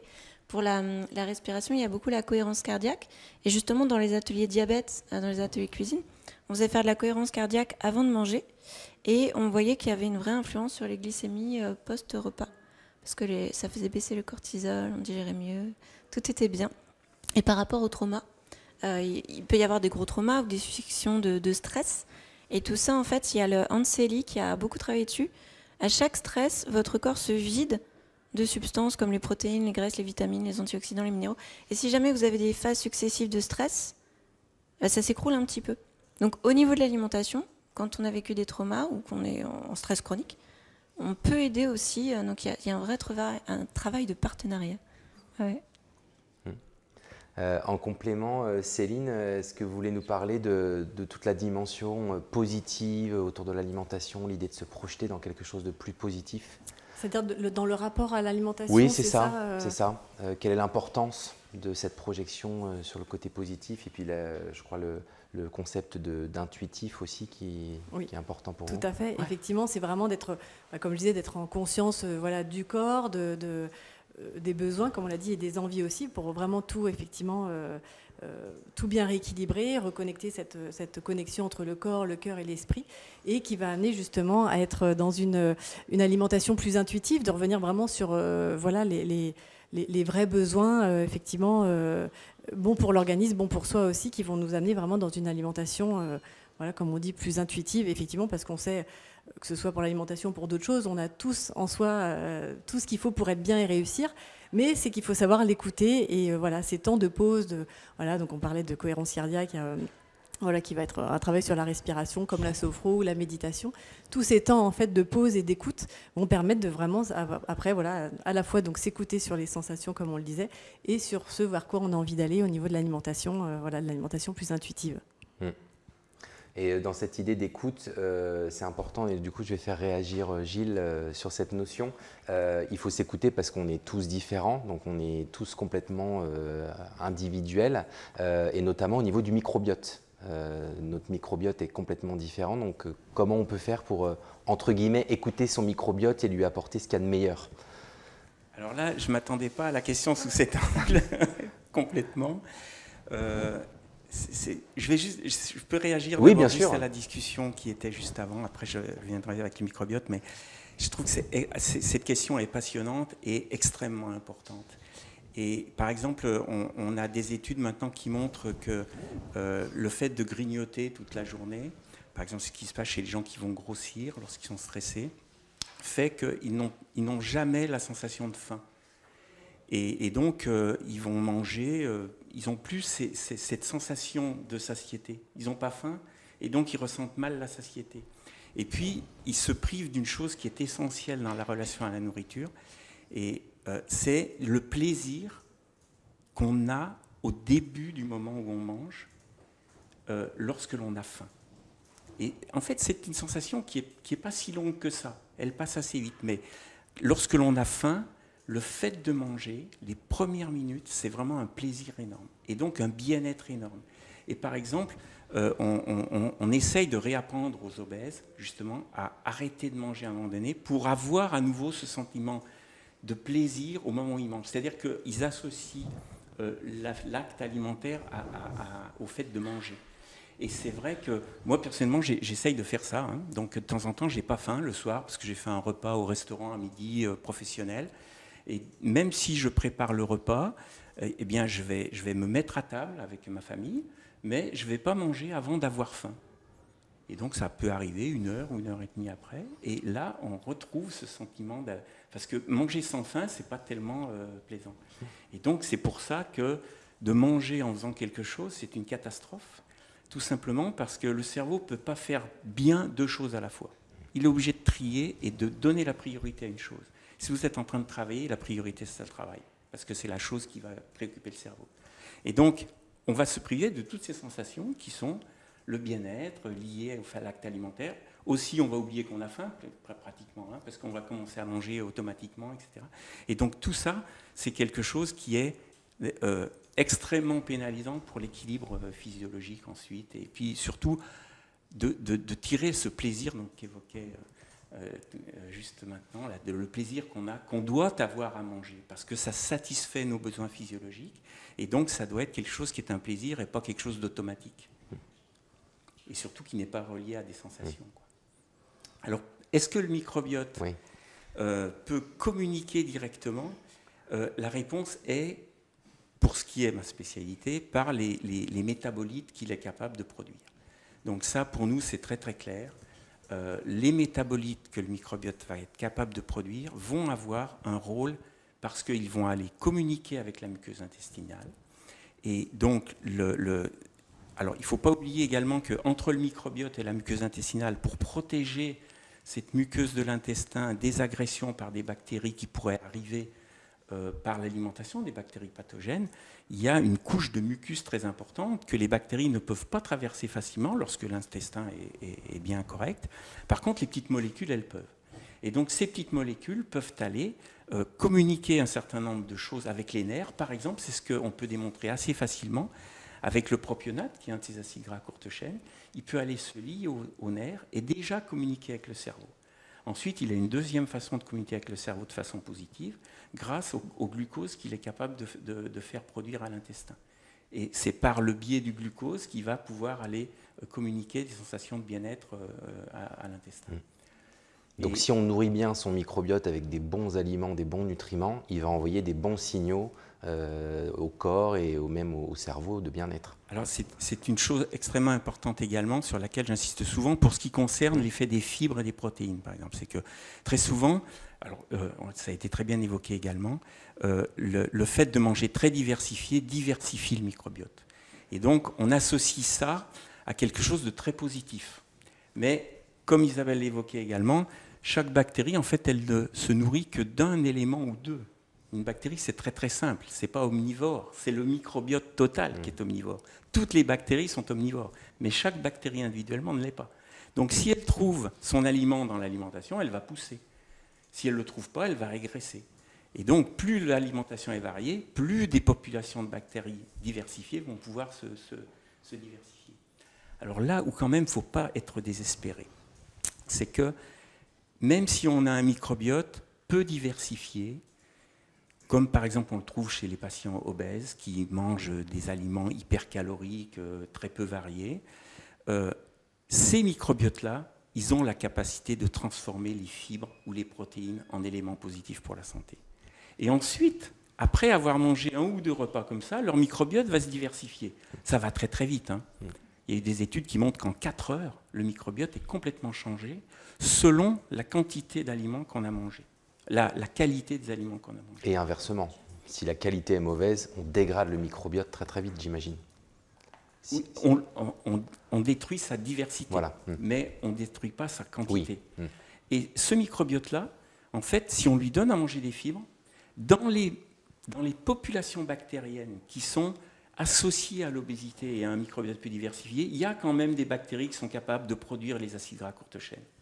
Donc, moi, je le dis souvent parce que vous savez, il y a quelques années, il y avait un gros boom dans la santé sur le génétique et l'obésité. Donc, les patients arrivaient chez leur médecin en disant « Mais docteur, c'est la faute de mes gènes ».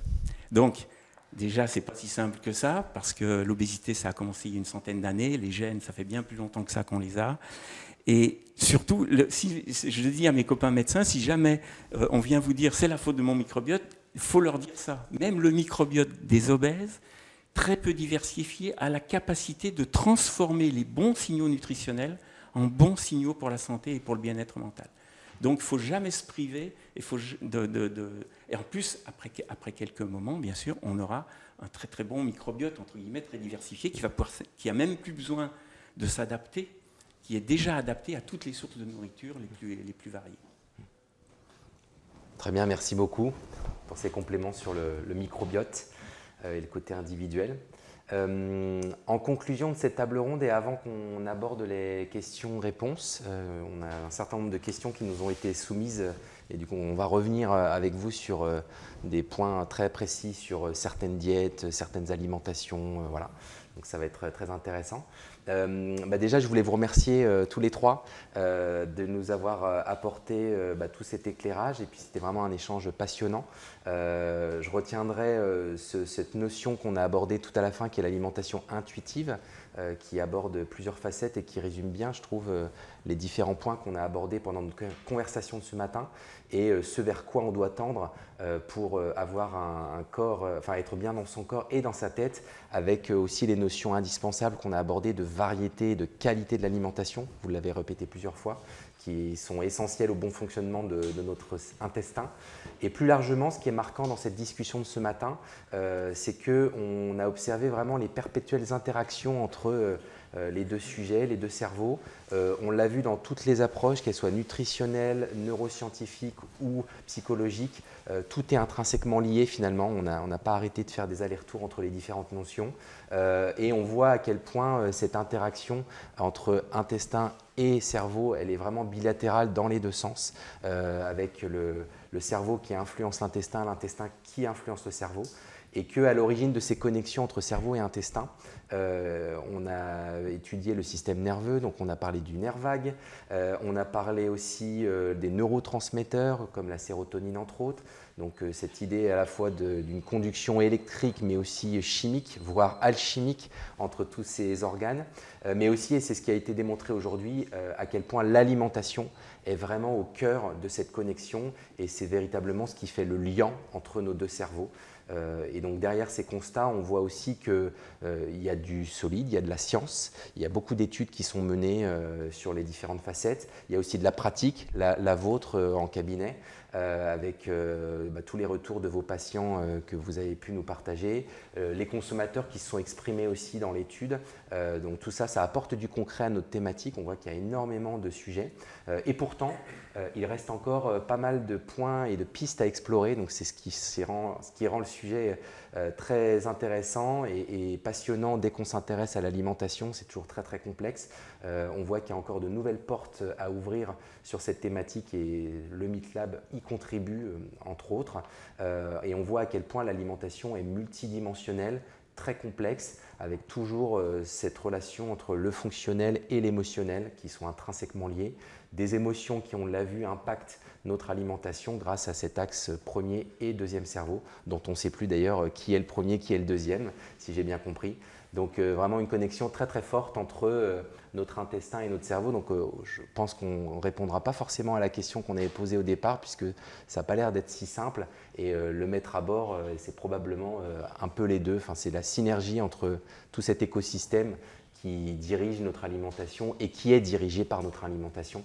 Et c'est ce qui fait toute la beauté du sujet. Merci à vous encore pour tous ces échanges. Je vous propose maintenant qu'on réponde à des questions-réponses. Il y a des questions très intéressantes et pour certaines assez pointues. On va commencer par peut-être une question pour vous Isabelle, puisqu'on a parlé beaucoup du nerf vague. Et je crois qu'il existe des nouvelles expérimentations qui ont été faites autour de cette stimulation du nerf vague. Est-ce que vous pouvez nous en dire plus ? Oui, alors c'est vrai que Céline André a évoqué la stimulation du nerf vague via la sophrologie, les techniques de respiration. Il y a d'autres techniques comme le repos couché, les douches froides, l'auriculothérapie, qui est le massage des oreilles. Souvent, le massage se termine par les oreilles, donc ça, c'est directement connecté au nerf vague, donc ça permet de le réactiver du bon côté. Digestion, réparation, on est bien. Mais vous avez aussi en France, encore une fois, Cocorico, il y a le docteur Bonas, qui est gastro-entérologue, qui va travailler sur l'électrostimulation du nerf vague, notamment chez les malades qui ont des maladies Crohn ou RCH, les maladies inflammatoires chroniques de l'intestin. Et ça aide effectivement à limiter les douleurs et à réparer l'intestin. Je voulais juste rebondir parce qu'il y a eu des choses intéressantes. Vous aviez posé une question sur la variété du microbiote et est-ce qu'on a tous le même microbiote ou est-ce que c'est varié? Et en fait, ils ont fait des études sur le génome de l'intestin. Donc, ils ont séquencé l'ADN de nos intestins et ils ont ressorti 3 profils différents. Et ces 3 profils, on va les retrouver dans les médecines ayurvédiques, la médecine chinoise, qui sont des médecines reconnues par l'OMS et qui sont basées depuis 5000 ans sur l'observation de l'être humain. Et en fait, si on fait le lien avec l'alimentation intuitive, on sait qu'il y a la DME, c'est la diversification menée par l'enfant, en fait. Jusqu'à l'âge de 7 ans, si on pose plein d'aliments comme ça devant la table, l'enfant va prendre ce dont il a besoin. Il va être complètement à l'écoute de ses besoins. La tête et le corps ne sont pas coupés à ce moment-là. Et c'est tout ce que Céline nous a raconté qui bloque ce lien entre les deux. Donc c'est intéressant. Et c'est probablement une faculté qu'on perd en vieillissant. C'est ce côté intuitif par rapport à l'alimentation qui fait que notre corps sait ce qui est bon pour lui et peut-être qu'on perd cette capacité malheureusement. On peut la perdre par rapport à tout ce qui a été dit justement. Finis ton assiette, tu ne te rends pas compte, les petits-enfants dans le monde. Mais on peut la retrouver. D'accord. C'est ça qui est bien. Par la pleine conscience que vous évoquiez tout à l'heure, entre autres. Et là, oui, la pleine conscience, et puis l'observation de la faim, des besoins. D'accord. Très bonne transition. Au-delà de la pleine conscience, est-ce qu'il y a d'autres pratiques, dans votre boîte à outils de sophrologue que vous utilisez pour accompagner vos patients? Alors, ça va être des outils aussi dont tu as parlé aussi, Isabelle, tout à l'heure. La cohérence cardiaque, la méditation, sur lesquelles je peux inviter aussi les gens qui viennent me voir aussi à pratiquer d'une façon plus autonome. Voilà, donc ça va être surtout ça, effectivement. Il en existe plein d'autres, mais vraiment dans cette reconnexion à soi, ça va être ces outils-là. Voilà, la méditation, on en parle pas mal aussi en ce moment. Cohérence cardiaque aussi de plus en plus, parce que c'est un outil qui va être plus, on va dire, plus facile à utiliser, parce qu'aujourd'hui, il y a des applications qui sont super aussi qu'on peut suivre. Et c'est pas, en sophrologie, on va utiliser ça effectivement sur la séance, mais il va y avoir, comme je l'évoquais tout à l'heure aussi, tout ce temps d'expression, faire exprimer les personnes sur les problématiques, les traumatismes ou autres, déjà exprimer. Donc où il y a un accompagnement, on va dire, qui va aller un peu plus loin, mais les gens peuvent être tout à fait autonomes sur ces avec la méditation, applications qui existent aussi, Petit Bambou, cohérence cardiaque, voilà. Et c'est des techniques qui sont utiles pour la gestion du stress au sens large, pas uniquement liées à l'alimentation. Oui, non, tout à fait. C'est vraiment des choses qu'il est bon, presque, je vais dire, au quotidien à tous de mettre en pratique. Après, je sais que c'est toujours compliqué. On parlait de même le temps qu'on ne prend pas pour manger. Alors, prendre le temps, des fois, je dis prenez le temps de respirer. Alors, comme je disais, évidemment, la respiration est inconsciente, donc on respire tout le temps. Mais qui prend vraiment déjà le temps de respirer en conscience. Donc là, comme je le disais, moi je dis aux gens qui viennent me voir, c'est pas de faire plein de trucs compliqués, mais c'est juste des fois de se lever le matin, des fois ou même tous les jours, prendre le temps d'inspirer par le nez, de souffler par la bouche, de rallonger un peu la respiration, et déjà, au bout de 3 à 5 respirations, on sent vraiment les bienfaits. Donc par rapport à tout notre quotidien, le stress, dont on parle beaucoup en ce moment. Déjà, je trouve que c'est en plus trop bien la respiration. On l'a avec nous tout le temps en permanence. Donc il suffit d'en prendre conscience et vraiment les effets sont super. Donc à tester encore, après la sophrodégustation en autonomie à chacun. Se concentrer sur sa respiration. Exactement. Prendre conscience déjà de sa respiration. Prendre conscience, en permanence. Sentir les sensations de l'air qui rentre dans les narines, le souffle sur la bouche par exemple, percevoir le corps qui bouge avec la respiration, être dans cette conscience-là du corps et voilà. Gilles, une question pour vous, toujours en lien avec le microbiote, qui est un sujet passionnant évidemment.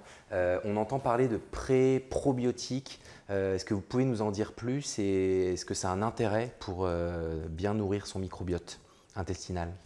Alors, donc, ce qu'on appelle prébiotiques, c'est en fait l'ensemble des aliments qui vont pouvoir avoir un effet sur la composition du microbiote. C'est-à-dire qu'ils vont influencer la progression de certaines bactéries par rapport à d'autres. Et donc, notamment également la diversification. Donc, les prébiotiques très classiques, c'est les fibres, par exemple. On dit que c'est des prébiotiques. Et puis, ça va être tous les... Alors, il y a un certain nombre de compléments alimentaires qu'on peut trouver qui vont avoir cette capacité-là. Donc, ça, c'est ce qu'on appelle les prébiotiques. Les probiotiques, ce sont directement des bactéries elles-mêmes. Donc, ça peut être soit une bactérie, ça peut également être un cocktail de bactéries qui ont des effets bénéfiques à la santé. Par exemple, les lactobacilles ont souvent été associés à des effets positifs pour la santé. Et donc, on peut trouver également dans le commerce des compléments alimentaires des cocktails de bactéries, entre guillemets, qui ont des effets bénéfiques. Donc ça, c'est ce qu'on appelle les probiotiques. Il y en a une qui est en ce moment alors, je ne sais pas si elle est en développement, mais il y a des essais chez l'homme. C'est une bactérie très intéressante qui vit à un endroit particulier dans l'intestin. Elle vit dans le mucus. Elle se nourrit du mucus intestinal. Elle s'appelle Akkermansia. Et donc, c'est une bactérie qui a des effets très positifs pour la santé métabolique. C'est très clair chez les souris. Et donc, je sais qu'il y a eu des essais chez l'homme. Comme toujours, c'est beaucoup plus difficile chez l'homme. En lien avec l'obésité notamment? En lien avec l'obésité et puis un certain nombre de paramètres qui sont en général altérés par l'obésité ou le vieillissement. Donc il y a des effets positifs de cette bactérie. Vous parlez, alors, effectivement, ces pré- et ces probiotiques, on les trouve dans des compléments alimentaires, mais on les trouve aussi basiquement dans notre alimentation quotidienne. Est-ce que vous avez des exemples d'aliments qui contiennent des prébiotiques et des probiotiques? Des aliments? Oui. Oui, alors là, voilà. Dans les fruits et les légumes, il y a alors on évoque souvent la famille des choux. Les choux sont très riches en fibres. On évoque également des aliments comme... donc les brocolis font partie des choux, mais certaines légumineuses également sont très riches en fibres.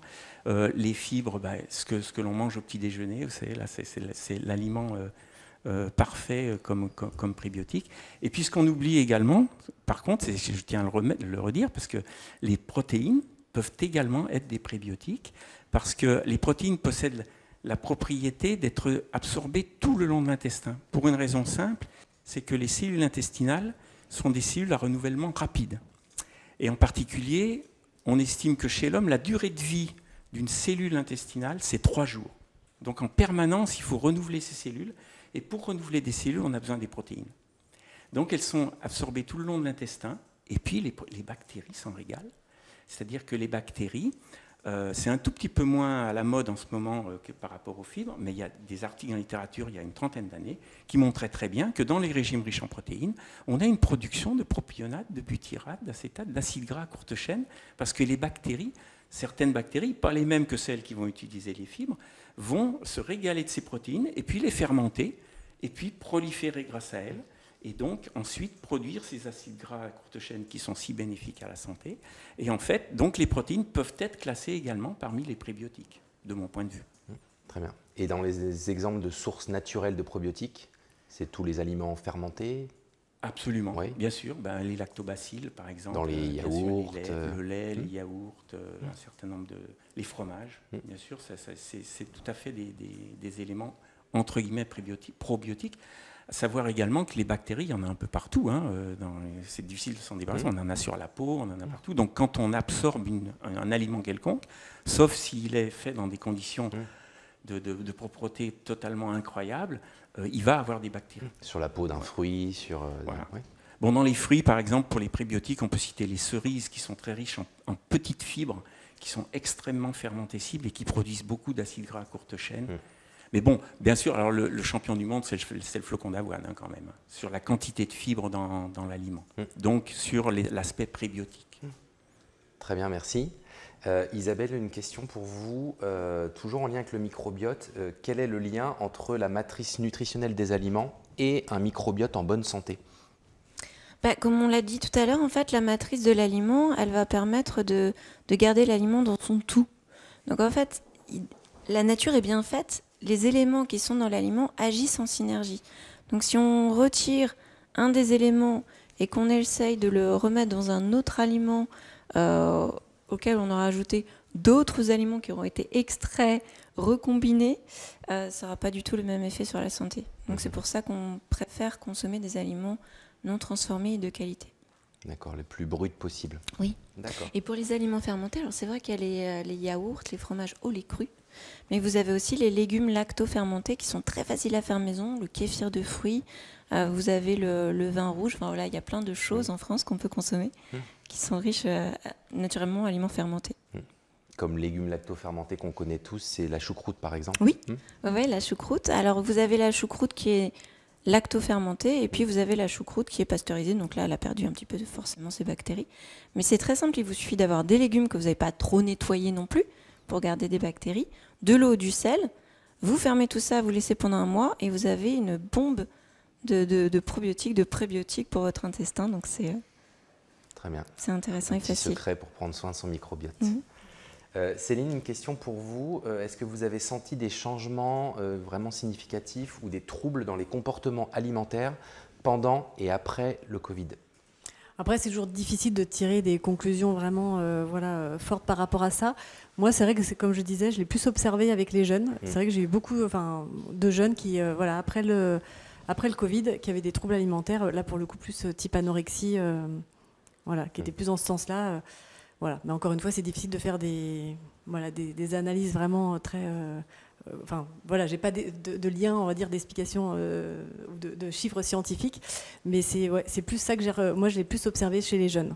Qui est lié en fait à une augmentation de l'anxiété et du stress en général. Moi je pense, après je l'ai interprété comme ça, avec ce qui s'est passé pour le Covid, où on voit qu'on ne maîtrisait plus rien. Tous, adultes aussi, on l'a vécu différemment. Mais je pense que les jeunes, effectivement, il y a cette notion de, on ne maîtrise plus rien. Et peut-être qu'indirectement, il y a cette maîtrise de la nourriture qui s'est un petit peu... ça s'est mis sur cette notion-là pour peut-être compenser, effectivement, toutes ces peurs. Alors après, encore une fois, c'est vrai que ça, c'est une interprétation, on va dire, un peu personnelle. Et puis, je l'avais évoqué aussi tout à l'heure, il y a des fois des traumatismes aussi... de vie qui font que ça se déclenche comme ça. Alors peut-être qu'il y avait des traumatismes, en l'occurrence, une personne, effectivement, c'est ça, où il y avait un traumatisme, on va dire, avec des harcèlements et de l'attouchement sexuel. Mais il y a plusieurs années, et ça s'est redéclenché à ce moment-là. Donc je pense que cette période-là était peut-être un déclencheur, justement, plus fort, et qui fait que ça venait là, alors que ça se serait peut-être développé dans quelques années pour ces personnes-là. Merci. Voilà. Et on va terminer par... j'ai deux petites questions qui sont en lien avec des régimes particuliers. Donc, on va en donner une à Gilles, par exemple. Qu'en est-il de la diète cétogène, qu'on appelle keto diet en anglais et est-ce qu'elle est... Alors, elle est de plus en plus pratiquée, cette diète, et est-ce qu'elle a un impact sur le cerveau ? À long terme ou à moyen terme ? Probablement. Je vais juste faire un petit commentaire sur l'aspect matrice des aliments. Parce que c'est effectivement un point très, très important. Par les aliments naturels par rapport aux aliments transformés. Et donc, c'est vraiment quelque chose qui est... Alors, c'est plus difficile à montrer en études scientifiques, que ce soit chez l'humain ou chez l'homme, pour les macronutriments, l'impact qu'ils peuvent avoir en termes de positif ou de négatif. Par contre, c'est très facile à démontrer, pour ce qui est, par exemple, les micronutriments, ce qu'on appelle les micronutriments, donc le sélénium, des choses comme ça, les vitamines, les minéraux. Et les vitamines. Les vitamines, si vous les donnez sous leur forme naturelle dans l'aliment par lequel elles sont apportées, elles sont beaucoup plus efficaces que si on prend une pilule de cette vitamine-là. Et ça a été vraiment très très bien illustré dans la littérature. L'autre chose qu'il y a avec les aliments transformés, qu'il faut quand même dire, c'est que c'est pas seulement qu'on sort l'aliment de sa matrice, c'est surtout qu'on rajoute plein de saletés dedans. Quand on va regarder les aliments, c'est surtout vrai par exemple pour les plats de viande en sauce par exemple. Si vous regardez la composition des ingrédients, il y a un certain nombre de choses dedans. Il y a souvent, très très souvent, des lipides, du gras et puis du sucre. Parce que ça rend l'aliment un peu plus palatable, on n'appelle pas ça palatable, c'est plus agréable à manger et ça attire, ça donne envie d'en manger encore, quoi. Et donc très souvent, dans tous les aliments transformés, il y a des acides gras ou des lipides, sont triglycérides, et du sucre. Mais on en trouve partout. Jusque dans les cornichons, dans la moutarde, il y a du sucre. Les cornichons sont additionnés de sucre. Enfin, c'est incroyable, quoi, parce qu'a priori, ce n'était pas fait pour ça. Donc, dans les aliments transformés, il y a beaucoup de ces éléments qu'on décrivait tout à l'heure, pas bons pour la santé, quoi. Ni pour la santé mentale, ni pour la santé métabolique. Alors justement, la diète cétogène, elle est dépourvue de sucre. Alors voilà. Alors, complètement. Qu'est-ce qui va se passer lorsque on ne mange plus de sucre? Le sucre, c'est-à-dire le glucose, c'est la molécule de la vie. Donc ça, c'est un de mes dadas, excusez-moi. Mais il n'y a pas de vie complexe sans sucre. Seules certaines bactéries, des prokaryotes, c'est-à-dire même avant les cellules les plus simples, n'ont pas besoin de sucre pour vivre. Tous les autres organismes complexes ont besoin de sucre, de glucose pour vivre. Par exemple, même les plantes doivent refabriquer leur glucose pour l'utiliser ensuite dans leur métabolisme et avoir un métabolisme tout à fait correct. Alors, elles n'ont pas le même mécanisme que les mammifères, hein, bien sûr. Mais même les plantes le font. Donc, qu'est-ce qui va se passer lorsque on va priver un organisme de sucre? Complètement. Il va falloir qu'il fasse lui-même son sucre. Il n'y a pas d'autre moyen. Donc, c'est comme si on se mettait à jeun. On peut tenir des semaines à jeun. Et donc, on va utiliser nos réserves. Et la première chose qu'on va utiliser pour fournir de l'énergie, c'est les acides gras qui sont stockés dans le tissu adipeux. Donc, on va perdre du poids. Et ces acides gras, ils vont être en excès dans le sang et ils vont être transformés par le foie en corps cétoniques. Alors, ces corps cétoniques, ce sont des petites molécules à 4 carbones qui ressemblent beaucoup au butyrate et qui vont permettre d'aller alimenter en énergie tous les organes du corps. Alors, c'est juste très intéressant à court terme, peut-être, si on peut le supporter, sauf que c'est impossible à tenir à long terme. Tous ces régimes dissociés, c'est toujours des échecs, par exemple, pour perdre du poids ou pour se sentir bien à long terme. Parce qu'il y a des effets bénéfiques pour le cerveau quand même. Alors, il y a des gens qui se sentent bien quand ils font ça. Mais ça ne dure jamais très très longtemps, parce qu'il y a un moment donné où il va falloir quand même retourner se nourrir naturellement. Et donc, ça ne peut pas tenir pendant des mois. Donc, c'est toujours le danger. Après, lorsqu'on donne des aliments énergétiques comme ça, enfin, qui vont permettre... Il y a des éléments dans la littérature pour penser qu'il y a un certain bien-être, hein, pendant un certain moment. Alors, ce bien-être, on s'aperçoit qu'il est apporté par les hormones de stress. Par exemple, par les hormones qui vont lutter contre le stress, comme ce qu'on appelle les endorphines. Lorsque vous faites un footing, par exemple, en général, c'est très dur pendant la première demi-heure, puis au bout de 30-40 minutes, ça commence à aller mieux, parce que votre corps a sécrété des endorphines pour calmer tous les éléments douloureux, parce que c'est quand même pas si simple de courir pendant une demi-heure ou une heure, je ne vous parle même pas des marathoniens. Donc on se sent mieux, parce que des endorphines sont venues calmer la douleur en agissant sur les récepteurs de la douleur. Donc tout ça c'est très bien, mais tout ça c'est des choses à court terme. Donc il y a des gens qui rapportent effectivement que le régime cétogène, ça leur fait du bien, et ça peut être vrai pendant peut-être un jour ou deux. Très bien. Le problème, c'est qu'on ne va pas pouvoir durer longtemps. Ok, merci beaucoup. Et une toute dernière question, Isabelle, si vous pouvez y répondre rapidement. Ça concerne les régimes pauvres en FODMAP et leur intérêt en cas de fragilité intestinale. Vous nous expliquer en 2 mots de quoi il s'agit. Oui, alors en fait, on va limiter les aliments qui sont fermentescibles dans l'intestin, qui peuvent créer des ballonnements, des distensions abdominales qui vont faire du mal. Malheureusement, c'est en fait ce qui est le plus communiqué dans la littérature. Donc c'est vrai qu'on a beaucoup de patients qui arrivent en consultation pour le pauvre en FODMAP, mais si on les prend en charge, qu'on évalue un petit peu d'où peuvent venir les causes, on va très souvent ne pas avoir besoin d'utiliser cette alimentation pauvre en FODMAP, parce que ça reste un protocole qui est long, qui peut être compliqué, qui fait rentrer les gens dans des restrictions cognitives. On leur donne des listes d'aliments avec plein de choses qu'ils ne peuvent plus manger, et comme en général, pas toujours, mais ils peuvent aller mieux, ils ont moins de symptômes, eh ben, ça crée la peur de réintroduire l'aliment. Et on va se retrouver avec des personnes qui, pendant 1 an, 2 ans, ne vont plus manger toutes ces sources d'aliments qui sont des prébiotiques, qui enrichissent l'intestin.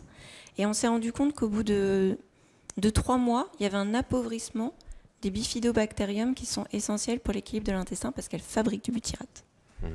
Et on a vu que c'était important pour la santé. Donc attention au tout FODMAP, c'est une diète de dernier recours. Très bien. Merci beaucoup. Je vous en prie.